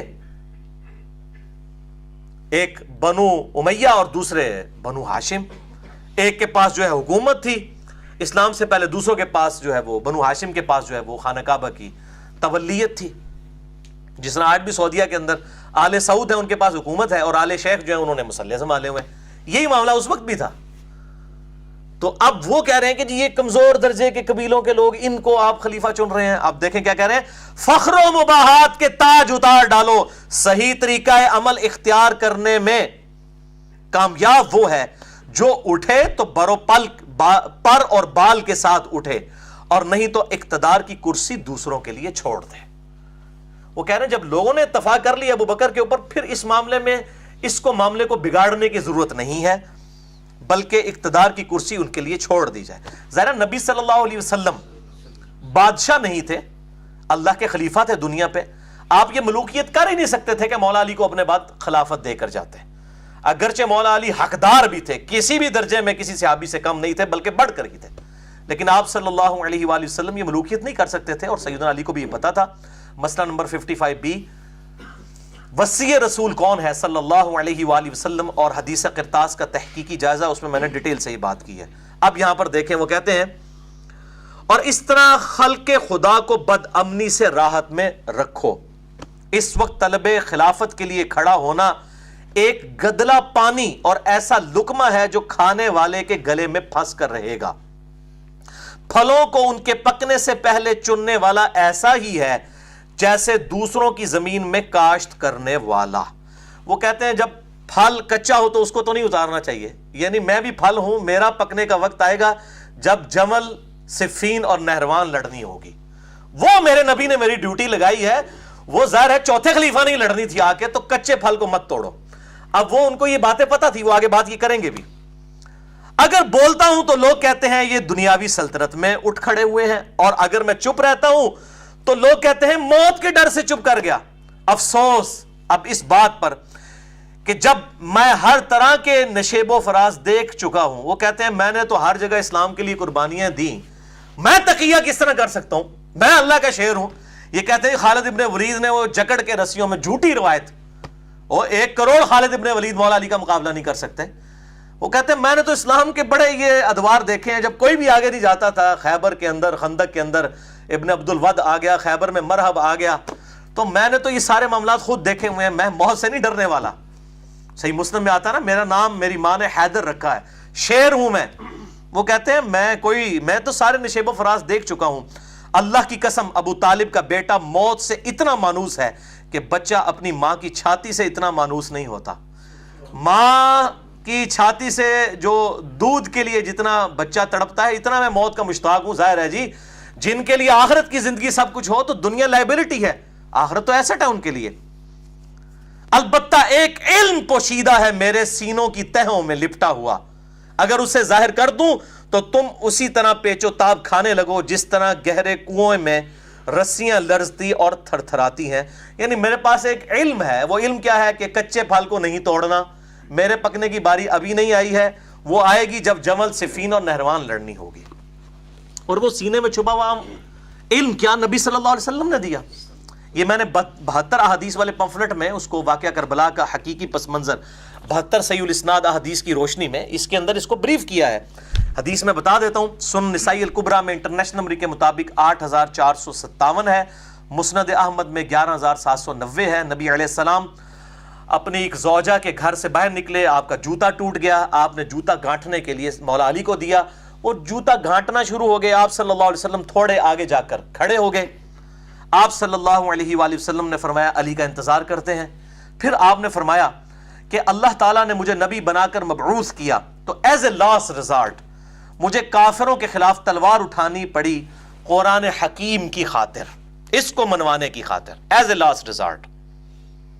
لیکن تم میں ایک خوش نصیب ایسا بھی ہے کہ جسے اسی طریقے سے جس طریقے سے میں نے قرآن حکیم کی تعبیر کی خاطر تلوار اٹھائی، وہ قرآن کی تعویل کی خاطر مسلمانوں کے خلاف تلوار اٹھائے گا۔ سیدنا ابو بکر نے کہا یا رسول اللہ، انا یا رسول اللہ، کیا میں ہوں؟ فرمایا لا، حالانکہ آپ لا کے الفاظ نہیں استعمال کرتے تھے۔ سیدنا عمر نے کہا یا رسول اللہ وہ خوش نصیب میں ہوں؟ فرمایا نہیں، بلکہ وہ خوش نصیب وہ ہے جو میری جوتیاں گانٹ رہا ہے۔ صحابہ دوڑے مولا علی کی طرف اور کہا کہ آپ کو مبارک ہو، آپ کے لیے اتنی بڑی خوشخبری ہے کہ آن دا بہاف آف پروفٹ آپ مسلمانوں کے خلاف تلوار اٹھائیں گے جس طرح کے نبی صلی اللہ علیہ وسلم نے کافروں کے خلاف۔ تو مولا علی مسکرا پڑے. صحابہ کہتے ہیں ہم سمجھ گئے کہ مولا علی کو اس بات کا پتہ ہے, حضور نے بتایا ہوا ہے ان کو پہلے ہی کہ آن دا بہاف آف پرافٹ انہوں نے جنگ جمل صفین اور نہروان لڑنی ہے. کسی سعودی عرب کے تنخواہ دار مولوی کے سرٹیفکیٹ کی ضرورت نہیں ہے, نہ کسی ایران کے تنخواہ دار مولوی کے سرٹیفکیٹ کی ضرورت ہے. الحمدللہ بخاری اور مسلم میں درجنوں احادیث میں نے اس ریسرچ پیپر میں لکھی ہیں جنگ جمل, نہروان اور صفین کے اوپر. مولا علی کے لیے گارنٹی حق پہ ہونے کی نبی صلی اللہ علیہ وآلہ وسلم نے دی ہے الحمدللہ. تو آپ یہ دیکھ لیں, یہ سیم خطبہ یہاں پہ بھی موجود ہے نہج البلاغہ میں. اچھا اب ہمارے سنی بھائی سوچ رہے ہوں گے, تو میں ان کو بھی تھوڑی سی پھکی دے دوں, پھر یہ جب لیکچر ہوگا نا تو کہیں گے تکو نا جی سب کچھ لکھا ہے شیعہ دی کتابیں, شیعہ کیوں نہیں مندے؟ تو تسی مندے ہو اپنی کتاباں نو؟ مجھے بتائیں بخاری اور مسلم میں نماز کا طریقہ رفع الیدین کے ساتھ لکھا ہوا ہے. اہل تشیع رفع الیدین کرتے ہیں رکوع میں جاتے وقت اور رکوع سے اٹھتے وقت, اور اہل سنت میں صرف 2-3% لوگ ہی ہیں اہل حدیث جو وہ کرتے ہیں, باقی 95% سے زیادہ سنی تو رفع الیدین کوئی نہیں کرتے. تو میں اب سنیوں سے پوچھتا ہوں, آپ بخاری اور مسلم کو مانتے ہیں جو آپ یہ ڈیمانڈ کر رہے ہیں کہ شیعہ نہج البلاغہ کو مانے؟ پہلے اپنی منجی تھرے بھی ڈنڈا پھیرو نا. اور جو بیچارے اہل حدیث اس پہ عمل کر رہے ہیں, کبھی ان کو کہتے ہیں مکھیاں مارتے ہیں, کبھی کسی طریقے سے سنت کا مذاق اڑاتے ہیں, جی منسوخ ہو چکا ہے. سعودی والوں تو نہیں حال تک پتہ لگا کہ منسوخ ہے, تو انو چوتھے محلے پتہ لگ گیا منسوخ ہو گیا. جڑے ہندوؤں دی اور سکھاں دی اولاد ہو, اور جو صحابہ کی اولاد ہے, عرب میں کبھی بھی کافروں کی حکومت نہیں رہی ہے اس کے بعد, وہ سب نسل در نسل مسلمان ہیں, اور وہ رفع الیدین سے نماز پڑھ رہے ہیں. او اور نے اور نے او اور یا اور تسی کچھ اور ہو, کیونکہ کتابیں فیصلہ کریں گی, ڈکشنری از آلویز اتھارٹی. تو اگر شیعہ نہج البلاغہ کو نہیں مان رہے تو سنی بھی 95% سے زیادہ بخاری مسلم کو کوئی نہیں مان رہے. ویسے کہیں گے قرآن کے بعد سب سے افضل بخاری اور مسلم, جب ماننے کی باری آئے گی تو پھر چہرے لٹکنا شروع ہو جاتے ہیں. اتنے بڑے بڑے بزرگ, تو ان کو بھی اس طرح ہی ذاکرین نے پٹی پڑھا دی ہے کہ یہ تو کتابوں میں لکھا ہوا ہے نا, تو اب یہ ترجمہ بھی میں نے ان کا ہی پڑھ رہا ہوں تاکہ کوئی پھر یہ کہتے ہیں جی خود ترجمے کرتے ہیں, تو ہم خود کر ہی نہیں رہے ہیں جی, ان کو عربی نہیں آتی, اللہ فضل ہے تو مولویوں زیادہ عربی آمدی ہے الحمدللہ. اور پھر ہم تو اپنا ترجمہ تو پیش ہی نہیں کر رہے, یہ جن کا ترجمہ پیش کر رہے ہیں آپ کے مولویوں کے بڑے بزرگ ہیں, وہ ان کو بھی نہیں عربی آتی جنہوں نے ترجمہ کیا ہے. تو پھر تو اپنی خیر بناؤ, دنیا کی عربی کسی نے نہیں آمدی. تو یہ الحمدللہ میں نے اس حوالے سے بھی کلیریفیکیشن آپ کو دے دی. تو میرا تو موقف یہی ہے اس کے فرقہ واریت کے حوالے سے, یہ لعنت جو ہے, ان الذین فرقوا دینہم وکانوا شیعا لست منہم فی شیء, سورہ الانعام آیت نمبر 159, جنہوں نے دین میں فرقے بنائے اور اپنے آپ کو گروہوں میں بانٹ لیا ہے, نبی صلی اللہ علیہ وسلم آپ کا ان سے کوئی تعلق ہی نہیں ہے. تو انما امرہم الی اللہ, ان کا معاملہ اللہ کے سپرد ہے. اللہ تعالیٰ قیامت الدین کو بتائے گا ان کے ساتھ کہ انہوں نے یہ فرقہ واریت کی لعنت جو امت میں ان ذاکرین نے اور مولویوں نے عام کی ہے, اور وہ اپنی اپنی مرضی کی چیزیں لے کے پھر رہے ہیں. اور وہ یہود و نصارہ کے اندر بھی یہی خرابی تھی جو سورۃ المومنون کی آیت نمبر 53 میں آئی, فَتَقَطَّعُوا أَمْرَهُمْ بَيْنَهُمْ زُبُرًا, نبیوں کے جانے کے بعد انہوں نے اللہ تعالیٰ کے احکامات کو بدل دیا, پارا پارا کر دیا. کل حزب بما لدیہم فرحون, ہر گروہ اس میں خوش ہے جو اس کے پاس ہے. سنی کہتے ہیں ہمارے پاس صحابہ کی محبت ہے, شیعہ کہتے ہیں ہمارے پاس اہل بیت کی محبت ہے, ہمیں کسی اور چیز کی ضرورت نہیں ہے. اور اس طریقے سے انہوں نے اپنے آپ کو فرقہ واریت میں بانٹ لیا.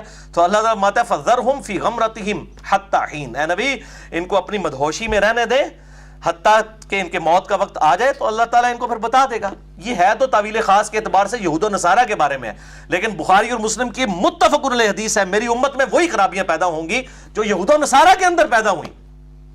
اس پہ بھی میں الگ سے لیکچر دے چکا ہوں, مسئلہ نمبر 157A اور B دیکھ لیں. سنی شیعہ کنفلکٹ پہ 100 کوسچنز 1 to 1 جو مجھ سے ہوئے ہیں, علی نقوی صاحب نے کیے, 5 گھنٹے کی نشست, اس پہ میں نے ڈیٹیل کے ساتھ اس پہ بات کی ہے. نہج البلاغہ سے چوتھا خطبہ, سیکنڈ لاسٹ, خلفائے ثلاثہ کی توثیق مولا علی علیہ السلام کی طرف سے, مولا ابو بکر, مولا عمر, مولا عثمان رضی اللہ عنہم اجمعین وعلیہم السلام کی توثیق ایک خطبے کے اندر. حجت الاسلام مفتی جعفر حسین کے اردو ترجمہ, پیج نمبر 643, مکتوب نمبر 6. یہ خط ہے جو معاویہ بن ابی سفیان رضی اللہ تعالیٰ عنہ کے نام مولا علی نے لکھا جب انہوں نے بغاوت کی. تو یہ خط جو لکھا, یہ ورڈ بائی ورڈ میں خط پڑھنے لگا ہوں, مولا علی کا خط معاویہ بن ابی سفیان کے نام. وہ کہتے ہیں جن لوگوں نے ابو بکر, عمر اور عثمان کی بیعت کی تھی انہوں نے میرے ہاتھ پر اسی اصول کے مطابق بیعت کی ہے جس اصول پر وہ ان 3 خلفاء کی بیعت کر چکے تھے. مولا علی اپنی خلافت کی دلیل کس کو بنا رہے ہیں؟ ان اصحاب کو کہ جنہوں نے ابو بکر، عمر اور عثمان کو خلیفہ چنا. اس کا مطلب ہے کہ ان کی خلافت بھی پھر ٹھیک تھی. مولا علی کہہ رہے ہیں میری خلافت کو جسٹیفائی کر رہی ہیں یہ چیزیں کہ انہی لوگوں نے مجھے خلیفہ چنا ہے جنہوں نے ابو بکر، عمر، عثمان کو چنا تھا. ٹھیک ہے جی. اب وہ جو ہے وہ سنیوں کے اندر جو ناسبی گھسے ہوئے ہیں وہ کہتے ہیں نہیں یہ تو وہ تھے باغی تھے جو حضرت عثمان کو قتل کرنے آئے تھے، وہ صحابہ کرام تھے، باغی نہیں تھے. وہ بیچ میں کچھ لوگ گھسے لیکن وہ بھی یہودی نہیں، مسلمان ہی تھے. ان کو تعویل کی غلطی لگی.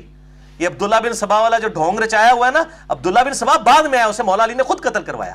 مسئلہ نمبر 157 میں میں نے ان کے پوری اس ڈاکٹرائن کا چٹا بٹا کھول دیا. بخاری اور مسلم کی روشنی میں چند بدماشوں کو بچانے کے لیے ان لوگوں نے یہ ایک جو ہے ڈاکٹرائن گھڑی کہ جی عبداللہ بن سبا کوئی تھا، 40,000 صحابہ کی اس نے مت مار دی، نعوذ باللہ. ایک کلے نے تو پھر کی تربیت تو 40,000 بندے دی. عقل مت لو، صحابہ کرام کی توہین کرتے ہو یہ بات کر کے کہ ایک عبداللہ بن سبا نے سب کی مت مار دی. نعوذ باللہ من ذالک. حیا کرو. تو مولا علی کہہ رہے ہیں معاویہ سے کہ ابو بکر، عمر اور عثمان کی بیعت جن اصحاب نے کی تھی نا انہی اصولوں پر، تو حضرت علی جس اصول پر خلیفہ بنے وہ تو ٹھیک، اور اسی اصول پہ مولا علی کہہ رہے ہیں ابو بکر، عمر، عثمان بھی خلیفہ بنے تو وہ بھی ٹھیک. ٹھیک ہے نا جی. سمپل میتھمیٹکس ہے، کسی ذاکر کے سرٹیفکیٹ کی ضرورت نہیں ہے. اور جہاں جتنے بھی 100 کے قریب لوگ بیٹھے ہیں اس آواز کو لوگوں تک پہنچائیں، اس حق آواز کو لوگوں تک پہنچائیں کہ کتابوں کے اندر یہ بات کیا لکھی ہے. جن لوگوں نے ابو بکر، عمر، عثمان کی بیعت کی تھی انہوں نے میرے ہاتھ پر اسی اصول کے مطابق بیعت کی جس اصول پر ان کی بیعت کر چکے تھے، اور اس کی بنا پر جو حاضر ہے اسے پھر نظر ثانی کا حق بھی نہیں ہے کہ جی اسی تے ہے نہیں سا انہوں کو خلیفہ چن لیا. انہوں نے کہا تہاڈی کے اوقات ہے؟ جب اصحاب بدر، اصحاب شجرہ نے مولا علی کو خلیفہ چن لیا، تم لوگوں کی فتح مکہ پہ معافی مانگنے والے لوگوں کی کیا اوقات ہے ان کے مقابلے پہ؟ ہمارے مقابلے پہ نہیں، ان کے مقابلے پہ کوئی نظر ثانی کا حق نہیں، اور جو وقت موجود نہ ہو اسے رد کرنے کا اختیار بھی نہیں. اور شورا کا حق صرف مہاجرین اور انصار کو ہے. وہ اگر کسی پر ایکا کر لیں اور اسے خلیفہ سمجھ لیں تو اس میں اللہ کی رضا اور خوشنودی سمجھی جائے گی. یہ سیم خطبہ صحیح بخاری مسلم میں مولا علی کا بھی ہے، مولا عمر کا، جو 6 رکنی کمیٹی تھی. مولا علی کو، عثمان کو، طلحہ، زبیر، عبد الرحمن بن عوف اور سعد بن ابی وقاص کی کمیٹی بنائی. وہ انشاءاللہ میں اگلی دفعہ بتاؤں گا کہ یہ لوگ کس طریقے سے ان لوگوں کے خلاف پھر کھڑے ہوئے. تو کہتے ہیں کہ اللہ کی رضا بھی اس میں ہے. اب جو کوئی اس کی شخصیت پر اعتراض یا نیا نظریہ اختیار کرتا ہوا الگ ہو جائے، یعنی وہ شخصیت جس کو اصحاب رسول نے چنا ہے صلی اللہ علیہ وآلہ وسلم، وہ اس سے الگ ہو جائے تو اسے وہ سب اسی طرف واپس لائیں گے بائی فورس جدھر سے وہ منحرف ہوا ہے. اور اگر انکار کرے گا تو اس سے لڑیں گے، کیونکہ ایسا شخص مومنین کے طریقے سے ہٹ کر دوسری راہ پر ہو لیا ہے، اور جدھر وہ پھر گیا ہے اللہ تعالیٰ بھی اسے ادھر ہی پھیر دے گا.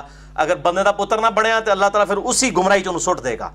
تو بائی فورس معاویہ ہم تجھے رائے راست کے اوپر لے کر آئیں گے، مجھے خلیفہ چنا ہے اصحاب بدر، اصحاب شجرہ نے. اب یہ دیکھیں کتنے کلیئر کٹ. اور یہ جو اشارہ کیا یہ سورۃ الحجرات کی آیت نمبر 9 ہے کہ جب کوئی مسلمان گروہ باغی ہو جائے نہ حق اس کے خلاف قتال کرو یہاں تک کہ وہ توبہ پر آمادہ ہو. تو اسی کی بنا پہ یہ قتال کیا گیا، جنگ صفین ہوئی.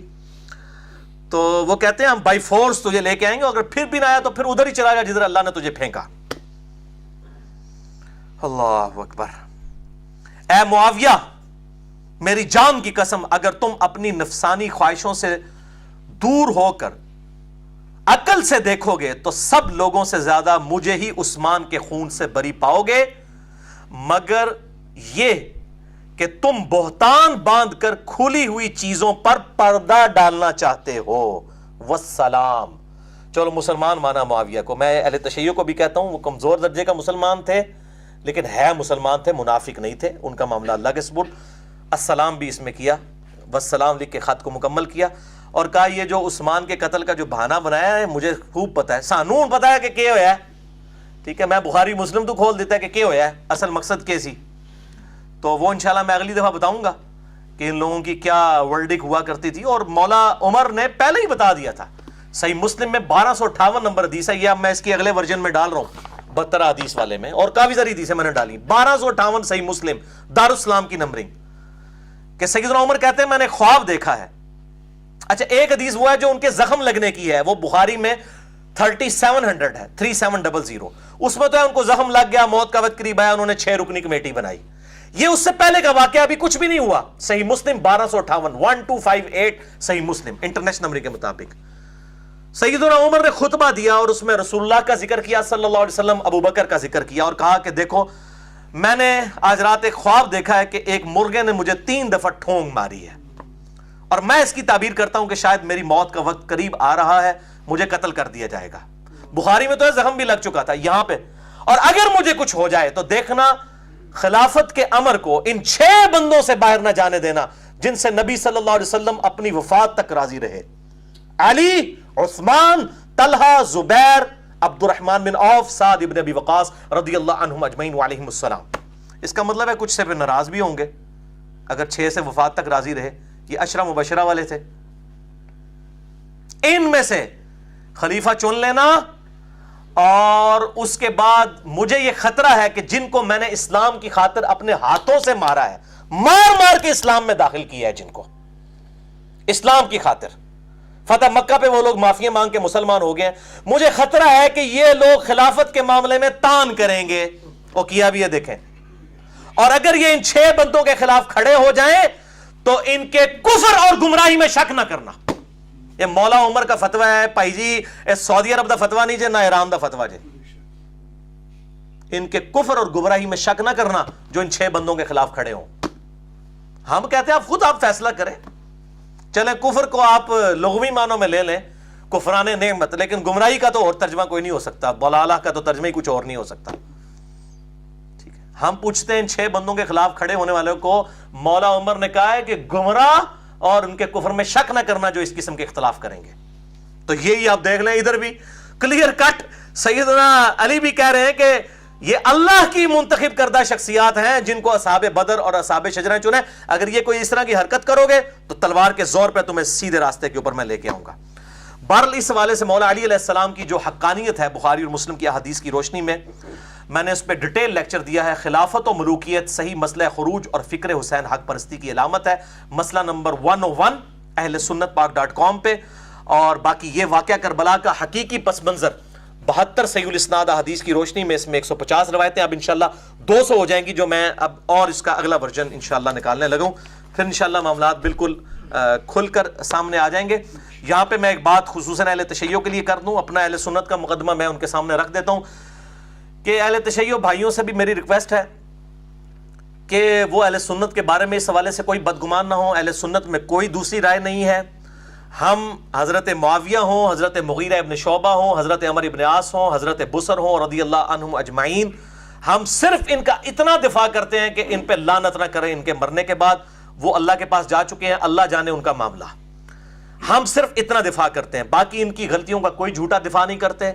ہم الحمدللہ ابو بکر، عمر، عثمان و علی اور حسن ابن علی ان 5 ہی کو خلفائے راشدین مانتے ہیں. ایون امام ابن تیمیہ نے منہاج السنہ میں لکھا کہ خلفائے راشدین 5 ہیں: ابو بکر، عمر، عثمان، علی اور حسن ابن علی. 6 مہینے ان کے بھی ڈال کے 30 سال پورے ہوتے ہیں. حافظ ابن کثیر نے آیت الاستخلاف سورہ نور آیت نمبر 55 کے کانٹیکسٹ میں تفسیر ابن کثیر میں، حافظ ابن کثیر المتوفی 774 ہجری، انہوں نے بھی لکھا ہے کہ یہ 12 خلفاء والی جو حدیث پیش کر کے تو یزید کو ان لوگوں کو بیچ میں ڈالتے ہیں، یہ 12 خلفاء نہیں 5 ہی ہیں کنزیکٹو. بعد میں 12ویں امام محمد مہدی ہیں، بیچ میں خلیفہ آئیں گے، ان میں سے ایک عمر بن عبدالعزیز ہیں. انہوں نے نہ معاویہ کو نہ یزید ابن معاویہ کو خلفائے راشدین میں شامل ہی نہیں کیا، نہ ابن تیمیہ نے، نہ ان کے شاگرد امام ابن کثیر نے. تو یہ الحمدللہ کوئی دوسری رائے نہیں. ہم صرف کہتے ہیں کہ لعنت نہ کریں اور اس حوالے سے ذرا اصلاح کا دروازہ تاکہ کھلا رہے. اب آخری خطبہ اور اس کے بعد ایک مثال ہے بڑی انٹرسٹنگ، اور اس آخری خطبے کو ڈسکس کرنے سے پہلے ایک دفعہ دروشی پڑھ لیجئے. اللہم صلی علی محمد وعلی آل محمد کما صلیت علی ابراہیم وعلی آل ابراہیم انک حمید مجید. اللہم بارک علی محمد وعلی آل محمد کما بارکت علی ابراہیم وعلی آل ابراہیم انک حمید مجید. بھائیو یہ یقین کریں مجھے یہ باتیں کرتے ہوئے بھی شرم آ رہی ہے کہ ہمارے علماء اور ذاکرین نے کس درجے تک احادیث کی کتابوں میں خیانت کی ہے، سنیوں نے بھی اور شیعوں نے بھی.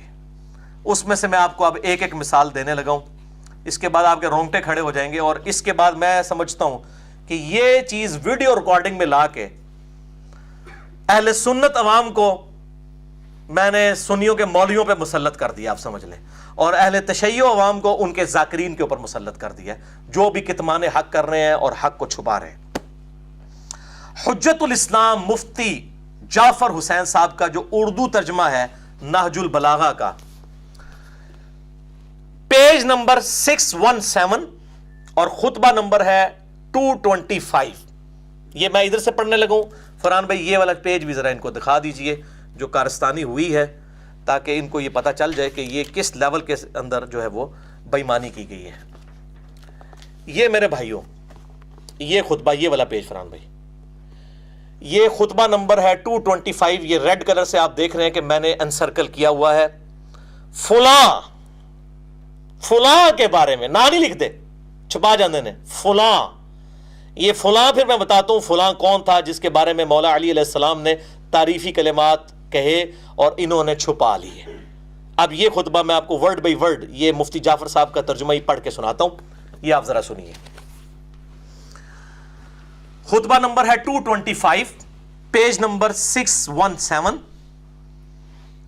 اور اردو ترجمہ سنیں۔ فلاں شخص کی کارکردگی کی جزا اللہ ہی ان کو دے۔ اب یہ فلاں کون ہے کوئی نہیں بتایا، کیونکہ وہ کوئی ایسی شخصیت تھی جس سے شاید اس کتاب کے لکھنے والا یا اس کا کاتب کو چڑ کھاتا تھا۔ یہی بے ایمانی میں آپ کو ابو داؤد سے بھی دکھاؤں گا۔ ابو داؤد میں تو بے شمار کسی قسم کی فلاں والی بے ایمانیاں ہوئی ہوئی ہیں۔ ہم ان اماموں کو نہیں کہتے، ہو سکتا ہے کاتبین نے کی ہو یا بعد بھی کو مولوی وڑ گیا ہوئے وچ، مولوی وڑ جائے تو کٹ کوئی نہیں سکتا سوائے میرے، کیونکہ میں نے جو وڑ کے نکلے ہیں، دائیاں کو ٹھڈ نہیں چھپے ہوتے، ٹھیک ہے نا، دائیاں کو ٹھڈ نہیں چھپے ہوتے۔ جو دائی ہوتی ہے نا اس سے پیٹ تو نہیں چھپا ہوتا، اس کو تو پتا ہوتا ہے کہ یہ پریگنینسی کا کون سا مہینہ چل رہا ہے۔ تو یہ اب آپ دیکھیں، فلاں شخص کی کارکردگیوں کی جزا اللہ ان کو دے، انہوں نے ٹیڑھے پن کو سیدھا کیا، مرض کا چارہ کیا، فتنہ و فساد کو پیچھے چھوڑ گیا اور سنت کو قائم کیا، صاف ستھرے دامن اور کم عیبوں کے ساتھ دنیا سے رخصت ہو گیا۔ یعنی اپنی ایگزامپل کوئی نہیں چھوڑی انہوں نے، اس طرح سسٹم کو انہوں نے اسٹیبلش کیا۔ اللہ اکبر۔ دنیا کی بھلائیوں کو پا لیا اور اس کی شر انگیزیوں سے آگے بڑھ گئے، اللہ کی اطاعت بھی کی اور اس کا پورا پورا خوف بھی رکھا، خود تو چلے گئے اور لوگوں کو ایسے متفرق راستوں پر چھوڑ گئے جن میں گم کردہ راہ راستہ نہیں پا سکتا۔ یعنی وہ خود تو ہستی چلی گئی، لیکن پیچھے اب ایسا معاملہ ہے کہ اس کے لیول کا کوئی بندہ نہیں ہے اور ہدایت یافتہ یقین تک نہیں پہنچ سکتا۔ یہ فلاں کون ہے جس کے لیے اتنے تعریفی کلمات؟ سیدنا عمر ابن خطاب رضی اللہ تعالیٰ عنہ علیہ السلام، اور میں یہ ثابت کرتا ہوں اسی میں سے۔ اور آپ حیران ہوں گے کہ سیم خطبہ بخاری اور مسلم میں بھی موجود ہے۔ میں نے 72 احادیث والا جو واقعہ کربلا کا پس منظر ہے، اس میں یہ خطبہ ڈالا بھی ہوا ہے۔ آپ صلی اللہ علیہ وآلہ وسلم کے اس صحابی کی شان میں صحیح بخاری 3677، صحیح مسلم 6187 اور میرے ریسرچ پیپر پہ 4 نمبر، کہ سیدنا عمر کی میت رکھی ہوئی تھی اور وہاں پر عبداللہ ابن عباس کہتے ہیں ایک شخص پیچھے آیا اور اس نے وہ تعریفی کلمات کہے حضرت عمر کے لیے، اور اینڈ پہ کہتے ہیں جب میں نے مڑ کے دیکھا تھا وہ مولا علی تھے جو حضرت عمر کے لیے کلمات کہہ رہے تھے۔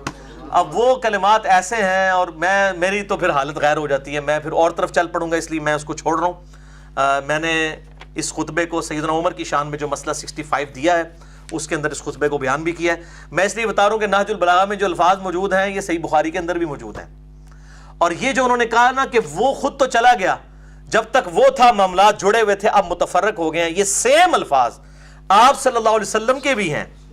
سیدنا عمر رضی اللہ تعالیٰ کے بارے میں بخاری اور مسلم دونوں میں، جو میرے ریسرچ پیپر پہ 5 نمبر ہے، صحیح بخاری میں 7096، صحیح مسلم میں 7268، آپ صلی اللہ علیہ وسلم نے فرمایا میری امت اور فتنوں کے درمیان ایک دروازہ ہے، جب اس دروازے کو توڑ دیا جائے گا میری امت پہ وہ فتنے ٹوٹ پڑیں گے جن کا وعدہ کیا گیا ہے، اور وہ دروازہ عمر ابن خطاب ہے۔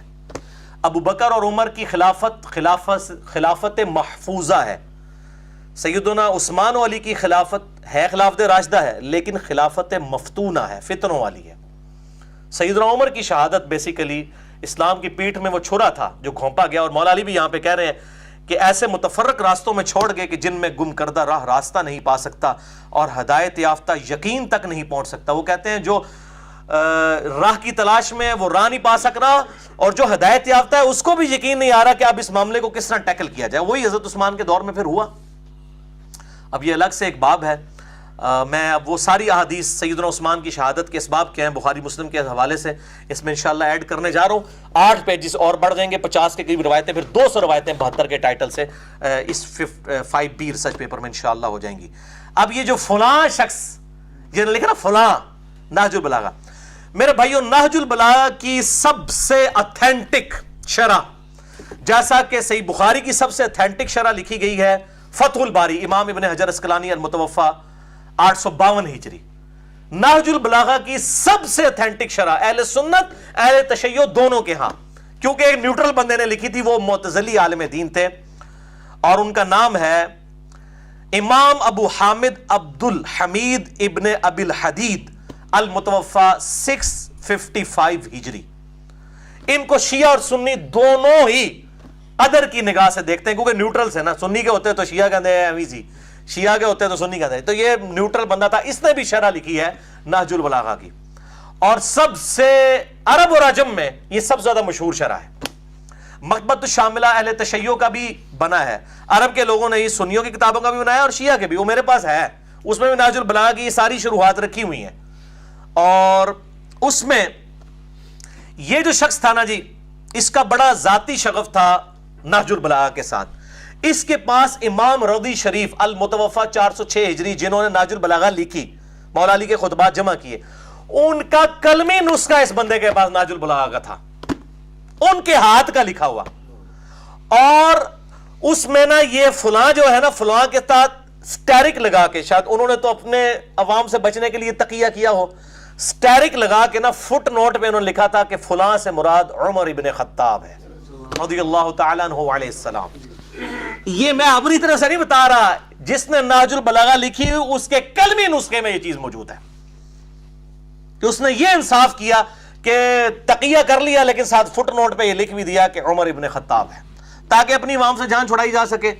کوئی اگر پوچھے یہ کیا لکھ دیا, وہ کہے گا یار میں فلاں ہی لکھا ہے, اور اگر کوئی میرے جیسا فلانا ٹینگا پہنچ گیا فلاں, تو انہوں کہے گا یار تک نہ تھلے فٹ نوٹ لکھ بھی دیتا نا یار, میں کچھ چھپایا تو نہیں, اٹھو مت بیٹھو پتہ ہی نہ چلے. تو یہ کام جو ہے وہ اس اعتبار سے کیا گیا, اور تسی بھی نہ خوش ہو وہ سنیو تو مولویوں نے اس تو بڑھ کے کام کیتے ہوئے نے. یہ تو ایک مثال ہے نا. اب میں آپ کو بتاتا ہوں کہ یہ والا جو فلاں والی مثالیں ابو داؤد کے اندر, اگر میں 5 گھنٹے کا لیکچر صرف سنن ابی داؤد سے فلان اور رجلن اس طرح کے الفاظ کے ساتھ صرف 5 گھنٹے اللہ نے میری زندگی کی. اگلے محرم الحرام میں یہ سارا چٹا بٹا انشاءاللہ کھولوں گا. ابھی تو یہ سورہ نور کی آیات کے اوپر آ رہا ہے نا. بہرحال میں آپ کو ایک مثال, اب میں نے کاؤنٹر تو کرنا ہے نا, سنیاں نو خوش کیتا ہے تو تھوڑا شیعہ نو بھی حق گل دسی, سنیاں دے گھر بھی ڈنڈا پھیر کے تو دسنا, اسی تے بھائی نیوٹرل بندے ہیں. اے فلاں والی یہ بیماری, یہ میں اس کو کہتا ہوں یہ روحانی بیماری بلکہ شیطانی بیماری اہل سنت کے ہاں بھی پائی جاتی ہے. اور یہ مثال اب آپ سنیے کتمان حق کی, اور میں یہاں پہ وہ آیت بھی کوٹ کر دوں, سورہ البقرہ کی آیت نمبر 159 ہے, جو لوگ حق چھپاتے ہیں ان پہ اللہ کی لعنت, اللہ کے فرشتوں کی لعنت اور تمام لعنت کرنے والوں کی لعنت جو حق بات کو چھپاتے ہیں جب تک کہ وہ توبہ کر کے اپنی اصلاح نہ کر لیں. اور یہ میں نے پہلے نمبر کے اوپر یہ آیت ڈالی ہے اس واقعہ کربلا والے ریسرچ پیپر کے اوپر 5B, واقعہ کربلا کا حقیقی پس منظر 72 صحیح الاستاد حدیث کی روشنی میں. اس میں نے یہ پہلے نمبر پہ آیت ڈالی ہے, اور آگے حدیث بھی ہے جامعہ ترمذی میں 2649, سنن ابی داؤد 3658, سنن ابن ماجہ 261 اور مشکات میں بھی 223 ہے کہ جس سے حق کی بات پوچھی گئی, کوئی بات علم کی بات پوچھی گئی کسی سے, علم کی بات, اور اسے معلوم تھی اور اس نے حق چھپا لیا, قیامت والا دن اس کے منہ میں آگ کی لگام ڈالی جائے گی, وَلِعَاذُ بِاللَّهِ تعالی. تو لعنت اللہ نے فرمائی, اور نبی صلی اللہ علیہ وسلم نے کہا آگ کی لگامیں ان مولویوں کو جب ڈلی ہوں گی نا, پھر ان کو پتا چلے گا کہ علی صحیح پیٹتا جی ساڑی جان نو. اب آپ سنیے کہ یہ سنن ابی داؤد میں فلاں فلاں, یہ فلاں فلاں, یہ پہلے تو سنن ابی داؤد دارالاسلام کی یہ کلوز کریں جی فرحان بھائی, یہ دارالاسلام کی میرے پرا میں کار کو نیچے چھاپی, مکتبۃ الشاملہ میں بھی فلاں فلاں آپ کو ملے گا, اس میں بھی ملے گا. اور جب ہم یہ فلاں فلاں نکالنا شروع کر دیں سانو لوگ کہتے ہیں تسی فلانے ٹنگے ہو, ہوں تانوں دسنا ہے کہ ایک کے کم ہویا ہے کتاباں کاتبین نے کیا. میں نہیں کہتا امام ابو داؤد نے کیا المتوفا 275 ہجری, میں کہتا ہوں کاتبین نے کیا ہوگا. بہرحال یہ فلاں فلاں. اب میں اس میں سے آپ کو پیج بتانے لگا ہوں. حدیث ہے یہ, فرحان بھائی ذرا ریڈ کلر کا ذرا ہے یہ والا پیج آپ ہائی لائٹ کریں. یہ سنن ابی داؤد میں حدیث نمبر ہے 4648 انٹرنیشنل نمبرنگ کے مطابق. اس کے اندر آپ دیکھیں گے یہ فلاں لفظ یہ میں نے انڈر لائن کیا ہوا ہے. جب فلاں شخص فلاں کو ملنے کوفے آیا تو اس نے فلاں کو کھڑا کیا اور اس نے علی کے بارے میں یہ کہا, علی پہ لعنت کروائی, نعوذ باللہ. یہ دو فلاں ہیں, اے میں تو لب کے دسنا ہے کیڑے فلانے نے. یہ دو فلاں کون ہیں؟ فلاں نمبر 1, فلاں نمبر 2. یہ سنن ابی داؤد میں 4648 نمبر حدیث ہے, 4648. یہ آپ نے دیکھ لیجیے. اب آپ ذرا دیکھیے میرے بھائیوں, میں اب آپ کو یہ پڑھ کے بتا. اور یہ حدیث یہ نہ سمجھیے گا یہ حدیث کوئی ضعیف حدیث ہے. اس حدیث کو دور حاضر میں چاروں بڑے بڑے محققین, جن سے بڑا کوئی محقق نہیں ہے, حدیث کی فیلڈ کا امام, اور سنیت کا اس سے بڑا کوئی ٹھیکیدار بھی نہیں ہے. نمبر 1 شیخ ناصر الدین البانی, محدث اعظم سعودیہ, جو رہے پھر وہاں سے نکال دیا گیا ان کو, المتوفا 1420 ہجری.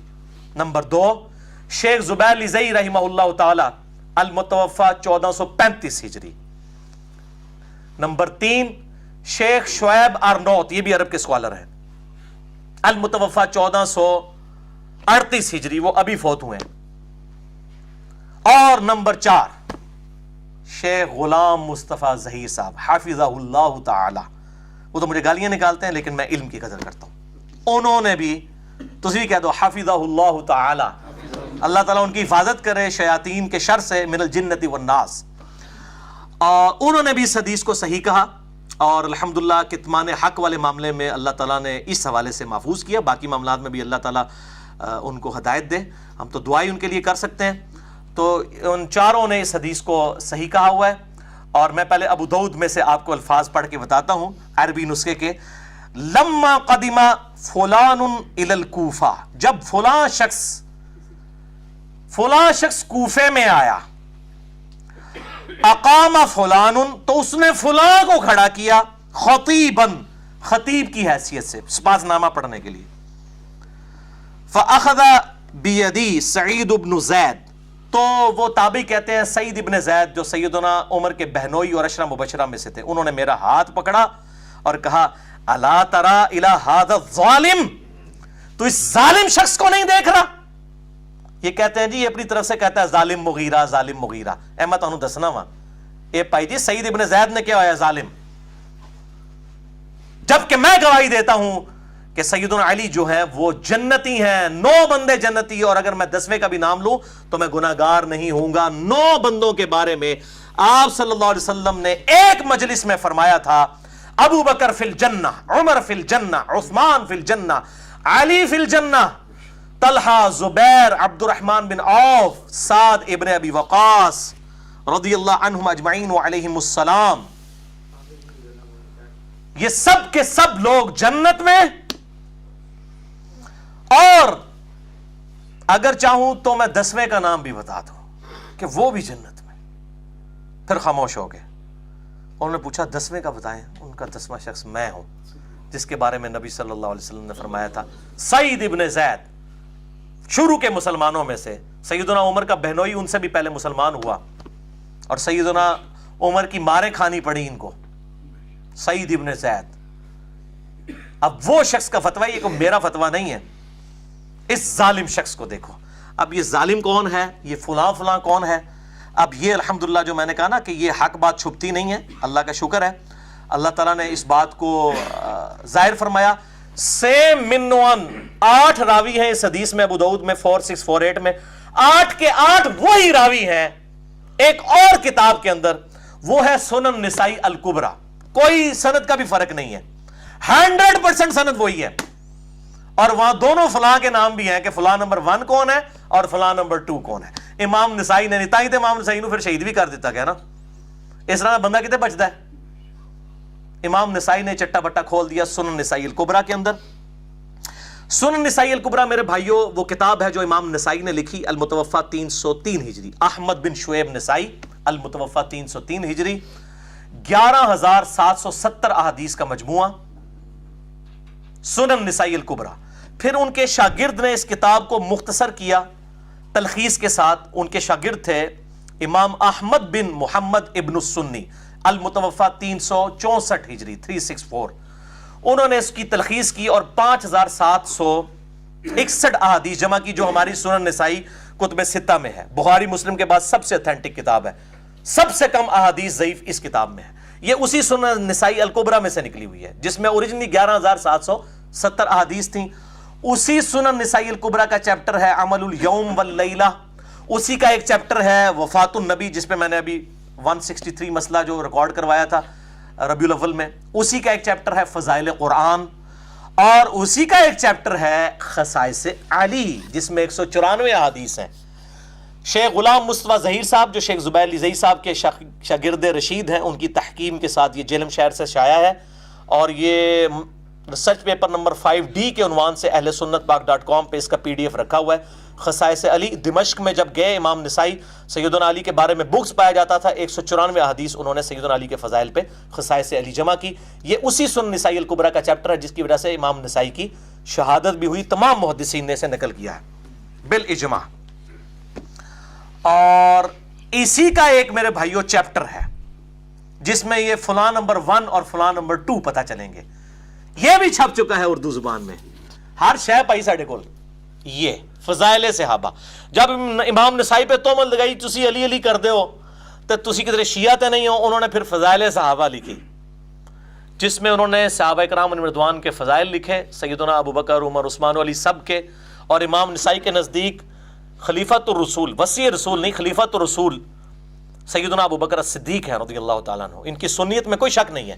انہوں نے یہ ساری احادیث ان کو سپورٹیو جمع کی تاکہ لوگوں کو یقین آ جائے کہ بھائی یہ سنی شیعہ والا مسئلہ نہیں۔ امام شافعی کو بھی تم لوگوں نے کہہ دیا رافضی، ان کو شعر کہنا پڑا، ان کان رفضا حب آل محمد فلیشہد الثقلان انی رافضی، اگر آل محمد کی محبت کا نام رافضی ہونا ہے تو جن و انس میرے اس گناہ پر جو مقدس جرم ہے گواہ ہو جاؤ کہ میں رافضی ہوں۔ یہ ان کے اپنے دیوان الشافعی میں لکھا ہوا ہے۔ امام شافعی سے بڑا کوئی سنی امام نہیں ہے، احمد بن حنبل تو شاگرد ہیں ان کے، جن سے حوالے مشاجرات کے لا کے بتاتے ہیں۔ انہوں نے امام شافعی کو نہیں چھوڑا، ان کو رافضی کہہ دیا، ان کو یہ شعر کہنا پڑا۔ تو بہرحال یہ وہ کتاب ہے فضائل صحابہ، یہ اسی کا چیپٹر ہے سنن نسائی الکبریٰ کا، یہ اردو میں، اس کا ابھی تک PDF اویلیبل نہیں ہے، انشاءاللہ ہم چڑھا دیں گے اپنی ویب سائٹ اہل سنت پاک.com کے اوپر اس کا PDF بھی۔ اور یہ کتابیں جتنی ہیں نا جی، اس کے اب یہ دیکھیں اس کتاب میں بھی پہلے 106 صفحے مولوی ترجمہ کرنے والے نے اپنا وچ کام پایا ہے۔ بھئی کتاب 106 صفحے کے بعد شروع ہوتی ہے، صرف اس لیے اب اس میں لکھا ہے حضرت معاویہ کی مظلوم شخصیت، پھر وہ کہتے ہیں امام نسائی نے اتنے چیپٹر باندھے ہیں، حضرت معاویہ کی فضیلت ہی نہیں لی ہے، چونکہ وہ صحیح نہیں سمجھتے تھے۔ اسی تو پھر جڑی ادھر ادھر کٹھیاں کر کے دس دینے ہیں۔ میں نے فضائل معاویہ پہ لیکچر دیا، آپ دیکھ لیں، 116 اگر ہضم ہوتا ہے کسی کو اہل سنت کی کتابوں سے، تو اس میں یہ تو میں وہ پیجز نہیں کروں گا جہاں سے شروع ہوتی ہے نا کتاب، وہاں سے یہ 107 نمبر پیج سے شروع کروں گا اسے۔ تو یہ کتابیں پڑھتے ہوئے خیال رکھا کریں کہ مولوی نے بھی وڑیا ہوئے، جتنا امام نے لکھا ہے اسی نو تسی پڑھو۔ یہ سنن نسائی الکبریٰ کا چیپٹر ہے فضائل صحابہ، اس میں آپ کو فلاں فلاں پتہ چل جائے گا۔ سنن نسائی الکبریٰ میں انٹرنیشنل نمبرنگ کے مطابق 8,208 نمبر حدیث ہے، جو کہ اس کتاب میں، چونکہ یہ اسی میں سے چیپٹر نکالا گیا ہے، اور اس میں ٹوٹل احادیث ہیں 284، اس میں اس کا نمبر ہے 104۔ یہ ذرا پیج قریب کریں جی فرحان بھائی، ذرا دکھائیے ان کو، اب آپ کو پتہ چلے گی۔ انڈر لائن میں نے کیا، یہ فلاں کون ہے، امام نسائی نے کھول کے بتایا، اور نیچے حکم بھی لگا ہوا ہے اس کے اوپر کہ یہ حدیث جو ہے وہ صحیح بھی ہے۔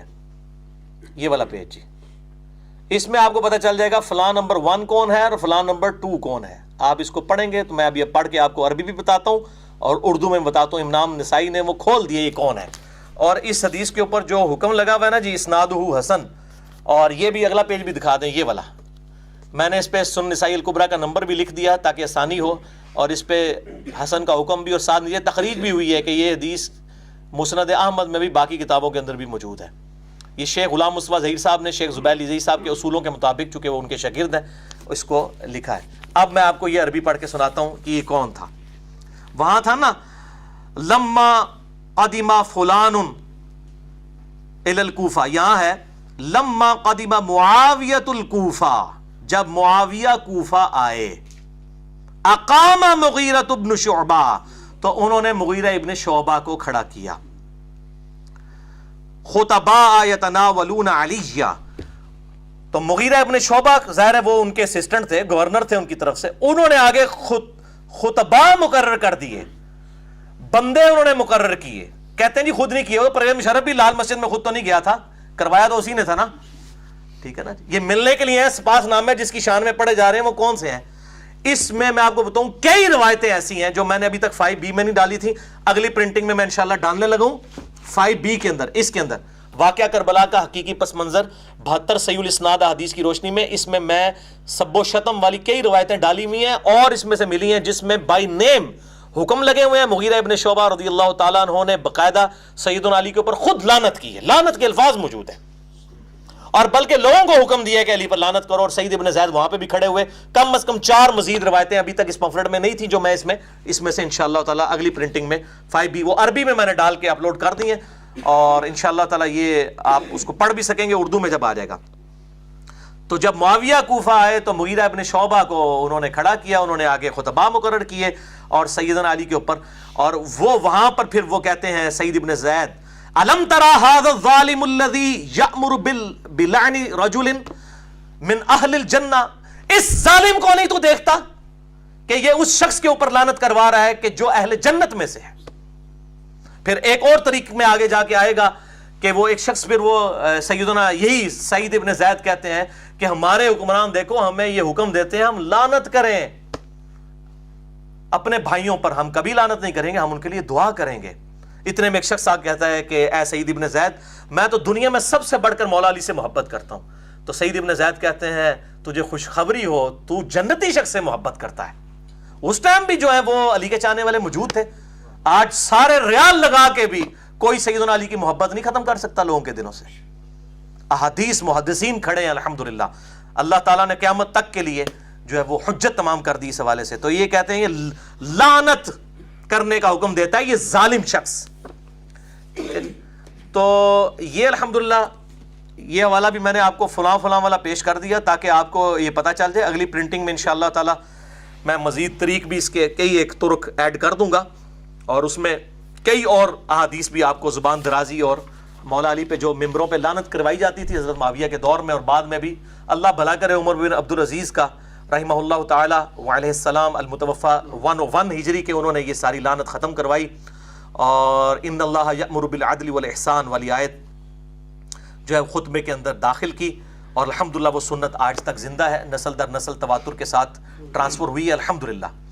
اب میرے بھائیو یہ تو تھا بنو امیہ کا، آل امیہ کا ایٹیچیوڈ مولا علی کے بارے میں۔ اب میں آپ کو نہج البلاغہ سے، کیونکہ آج یہ وہ معاویہ کی پارٹی جو ہے نا وہ اہل تشیع کے اندر گھسی ہوئی ہے، مولا علی کی پارٹی کون ہے اور معاویہ کی پارٹی کون سی ہے، علی کا شیعہ کون ہے اور معاویہ کا شیعہ کون ہے، یہ آج آپ کو پتہ چلے گا۔ نہج البلاغہ سے میں بتانے لگا ہوں کہ علی کا شیعہ کون ہے اور معاویہ کا شیعہ کون ہے۔ یہ معاویہ کا ایٹیچیوڈ تو آپ کو پتہ چل گیا رضی اللہ تعالیٰ عنہ، میں تو ان کو رضی اللہ تعالیٰ عنہ کہتا ہوں، دعائیں مغفرت ان کے لیے کرتا ہوں، اور باقی ان کے جو معاملات ہیں اللہ جانے، ان کا معاملہ جانے، حق بات الحمدللہ کریں گے، حق نہیں چھپائیں گے۔ نہج البلاغہ سے آپ کو علی کے شیعہ اور معاویہ کے شیعہ کا فرق پتہ چلے گا۔ حجت الاسلام مفتی جعفر حسین صاحب کا اردو ترجمہ، پیج نمبر 571، خطبہ نمبر 204، ورڈ بائی ورڈ میں اس میں اوریجنل بک میں سے پیش کرنے لگا ہوں۔ اور یہ فرحان بھائی یہ بھی دکھا دیجئے ذرا ان کو، چونکہ یہ میں نے پیش کرنا ہے۔ اب یہ بڑا خطرناک ہے، یہ لوگوں کو ہضم بھی نہیں ہونا نا، ساڈے شیعہ پراوانوں اے خلفائے ثلاثہ تے لعنت کردے نے، ویکھو مولا علی نے تے معاویہ تے لعنت نہیں کرن دیتی، اے لعنت کرنا تے معاویہ دی جڑا جاری کردہ جڑا ہے وہ طریقہ ہے، اور میں اس کو بدعت کہنے میں بھی کوئی آر محسوس نہیں کروں گا۔ صحابہ پہ لعنت کرنا بدعت نہیں تو اور کون سی بدعت ہے، حرام قطعی ہے کسی صحابی کے اوپر، وہ بھی فوت ہو چکا ہو۔ تو یہ آپ ذرا خطبہ نمبر دیکھیں 204 پیج نمبر 571 کہ یہ میں اس سے ورڈ بائی ورڈ پڑھنے لگا ہوں۔ جی، آپ نے جنگ صفین کے موقع پر اپنے ساتھیوں میں سے چند آدمیوں کو سنا کہ وہ اہل شام پر سب و شتم کر رہے ہیں۔ آج مولا علی زندہ ہوتے تو ان کا دل کتنا دکھتا ان رافضیوں کو دیکھ کے۔ تو مولا علی کیا کہہ رہے ہیں؟ میں کہتا ہوں جی سیم وہ باتیں ہیں جو ہم کرتے ہیں، میں نے یہ پہلے نہیں پڑھی ہوئی تھی، اب میں آپ کو سناتا ہوں. میں تمہارے لیے اس چیز کو پسند نہیں کرتا کہ تم گالیاں دینے لگو. علی کا شیعہ کون ہے دیکھیں، ایک طرف معاویہ اور مغیرہ ہیں، مولا علی پہ مرنے کے بعد بھی لعنت کروا رہے ہیں، اور یہاں پر زندگی میں بھی نہیں کرنے دے رہے، حالانکہ جنگ کے لیے صفین پہ پہنچے ہوئے ہیں. ورنہ تو خوش ہوتے، ٹھیک ہے اور گالاں کڈو بھائی، مورال بلند کرو. میں تمہارے لیے اس چیز کو پسند نہیں کرتا کہ تم گالیاں دینے لگو، اگر تم ان کے کرتوت کھولو اور ان کے صحیح آلات پیش کرو تو یہ ٹھکانے کی بات ہے. وہ کہتے ہیں نا علمی طریقے سے غلطی واضح کریں، کرتوت کھولو، علمی جو ہم کہتے ہیں نا علمی طریقے سے واضح کریں، یہ تلوار کے زور کے اوپر دھونس کے اوپر نہیں، علمی طریقے سے غلطی. اگر تم ان کے کرتوت کھولو اور ان کے صحیح حالات پیش کرو تو یہ ایک ٹھکانے کی بات ہے، اور عذر تمام کرنے کا صحیح طریقہ کار یہی ہوگا کہ علمی طریقے سے بتاؤ کہ معاویہ نے یہ کیا ہے. اصحاب بدر اور اصحاب شجر، 80 اصحاب بدر میں سے جنگ صفین میں شہید ہوئے ہیں مولا علی کے ساتھ ساتھی. اور عمار ابن Yasir top of the list, جس کے بارے میں بخاری میں حدیث ہے 2812 2812. عمار کو ایک باغی جماعت قتل کرے گی، عمار ان کو جنت اور اللہ کی طرف بلائے گا، اور وہ جماعت دوزخ کی طرف بلانے والی جماعت ہوگی. دوزخ کے الفاظ ہیں، آگ کے. علی کی پارٹی کو حضور صلی اللہ علیہ وسلم نے فرمایا جنتی، اور مخالفین کو کہا دوزخ کی طرف بلانے والی. عمار ابن یاسر. مسئلہ نمبر 101 دیکھ لیں، میں نے اس میں یہ روایتیں بیان کی ہیں. اب یہ دیکھ رہے کہتے ہیں کہ صحیح طریقے سے حالات پیش کرو، علمی طریقے سے. تم گالم گلوچ کی بجائے یہ کہو کہ خدایا ہمارا بھی خون محفوظ رکھ اور ان کا بھی کر. اوئے ہوئے ہوئے ہوئے، بڑی بات ہے. یہ مولا علی کا ہی حوصلہ ہو سکتا ہے جس کی تربیت نبی صلی اللہ علیہ وآلہ وسلم نے کی ہے. کدھر ایک صوبے کا چھوٹا سا گورنر اور کدھر 3 بر اعظموں کا بادشاہ خلیفہ راشد علی ابن ابی طالب 2 منٹ میں مسل کے، اور جنگ ہار بھی گئے معاویہ، پھر قرآن نیزوں پہ اٹھا لیے اپنے جان بخشی کے لیے. ظاہر ہے جی ایک چھوٹے سے شہر کا گورنر، چھوٹے سے صوبے کا گورنر 3 بر اعظموں میں پھیلی ہوئی خلافت کا کیسے مقابلہ کر سکتا تھا؟ سب کے سب لوگ مولا علی کے ساتھ تھے سوائے اس ایک گورنر کے. تو پھر بھی وہ کہہ رہے ہیں کہ دعا کرو کہ یہ جنگ ٹل ہی جائے. میں نہیں چاہتا. دوسری طرف بھی میرے بھائی ہیں، جنگ جمل میں عثمان بن طلحہ کی لاش آئی سامنے، نہج البلاغہ پڑھ لیں، مصنف ابن ابی شیبہ پڑھ کے دیکھ لیں، مولا علی خود گریہ کر رہے ہیں اس کے اوپر، حالانکہ مخالفت میں لڑنے کے لیے آیا عثمان بن طلحہ کا بیٹا، اور جب لاش دیکھی تو رونا شروع کر دیا. تو مولا علی کے دکھ کو کون سمجھ سکتا ہے؟ مخالفین کے اوپر بھی خود رو رہے ہیں کہ وہ بھی میرے بھائی تھے، ان کو ورغلایا گیا. تو یہ دعا کرو خدایا ان کا بھی خون محفوظ کر اور ہمارا بھی، اور ہمارے ان کے درمیان اصلاح کی کوئی صورت پیدا کر، اور انہیں گمراہی سے ہدایت کی طرف لا تاکہ حق سے بے خبر حق کو پہچان لیں، اور گمراہی اور سرکشی کے شیدائی اس سے اپنا رخ موڑ لیں. لیکن جب بندہ ہٹ درمی پہ اترا اس کا تو کوئی علاج نہیں ہے. والذین جاہدوا فینا لنہدینہم سبلنا، جو لوگ ہماری راہ میں کوشش کریں گے ان کے لیے راہیں کھلیں گی.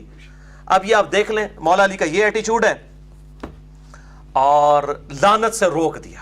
ہاں یہ ضرور ہے کہ قنوت نازلہ پڑھی ہے، المصنف ابن ابی شیبہ میں صحیح سند کے ساتھ ہے، میں نے 5B ریسرچ پیپر میں انٹرنیشنل نمبر کے مطابق 7050 کہ مولا علی نے قنوت نازلہ پڑھی. اللہم علیکہ بمعاویہ و اشیاہی، اللہم علیکہ بعمر ابن عاص و اشیاہی، اے اللہ معاویہ اور اس کے شیعہ کو برباد کر، اور عمر ابن عاص اور اس کے شیعہ کو برباد کر، ابا سلمی اور اس کے شیعہ کو برباد کر، قیس اور اس کے شیعہ کو برباد کر. یہ سنت ہے قنوت نازلہ پڑھنا. لعنت نہیں فرمائی بلکہ بربادی کی دعا کی اس وقت ایز اے لاسٹ ریزارٹ جب وہ لوگ ٹلے نہیں ہیں اور جنگ مولا علی پہ مسلط کی.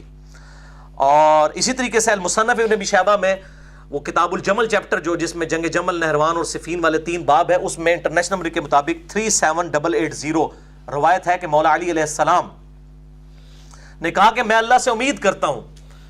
جب جنگ صفین کے مقتولین کے بارے میں پوچھا گیا کہ میرے ساتھی تو ان کو تو نبی نے گارنٹی دی تھی کہ جنتی پارٹی ہے، میں اللہ سے امید کرتا ہوں جن کو معاویہ نے ورگلایا یہ بھی جنت میں جائیں گے. اور یہ آدھی روایت ہمارے وہ سنی لکھتے ہیں، اگلے الفاظ نہیں لکھتے. پھر معاویہ اور میرے درمیان فیصلہ اللہ کی عدالت میں طے پائے گا. معاویہ کو معاف نہیں کیا، لیڈر کو نہیں معاف کیا. ان کا بیچارے وہ بولے تھے، قتل عثمان کا ایک پورا ایک ڈھونگ رچایا گیا. بالکل میں تو اب یہ وثوق کے ساتھ کہا، پہلے تو میں یہ الفاظ نہیں تھا استعمال کرتا، میں چونکہ علم کے میدان کا شاہ سوار ہوں، میں نے الحمدللہ یہ ساری چیزیں یہ ڈھونگ ثابت کی ہیں.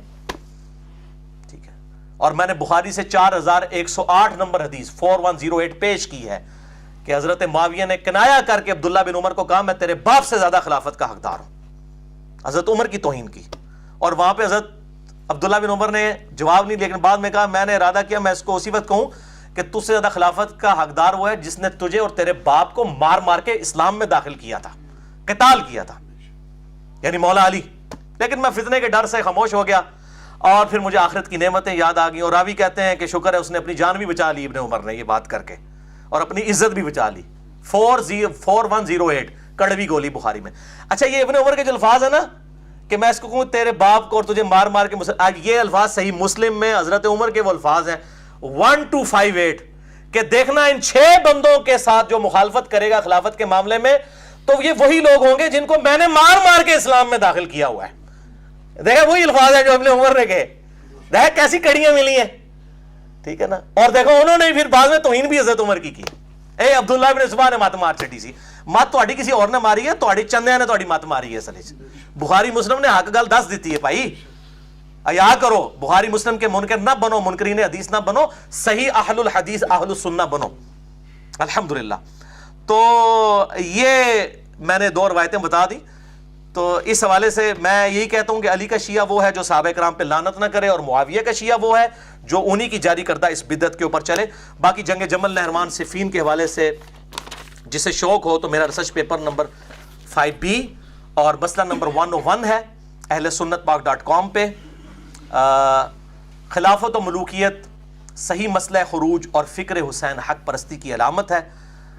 میں معاویہ بن ابی سفیان، مغیرہ ابن شعبہ، عمر ابن عاص، بسر بن ارطاح رضی اللہ عنہم اجمعین کو اس حوالے سے صرف عزت کرتا ہوں کہ وہ اصحاب ہیں، باقی جو ان کے اعمال ہیں وہ اللہ کو خود جواب دہ ہے۔ میں لعنت کا قائل نہیں ہوں، لیکن ڈنکے کی چوٹ پہ بخاری و مسلم کے حدیث کی روشنی میں ان کی غلطیاں بیان کرتا ہوں، جو غلطیاں الحمدللہ میں نے نہیں ہے، نبی صلی اللہ علیہ وسلم نے پہلی پریڈکشن کی تھی کہ انہوں نے امتن کم پانا ہے، یہ میں نے نہیں بیان کی ہے، نبی صلی اللہ علیہ وسلم، اور میں عمار کو باغی جماعت قتل کرے گی، وہ اللہ کی طرف بلائے گا، وہ دوزخ کی طرف بلائے گی۔ صحیح بخاری 2818 یہ نبی صلی اللہ علیہ وسلم کو کوئی ٹیچ کرنا چاہتا ہے؟ Are you want to teach your prophet کہ تم نے کیوں یہ نعوذ باللہ من ذالک گستاخی کی ہے اصحاب کی، یہ بات کہہ کے کہ باغی جماعت دوزخ کی طرف بلانے والی؟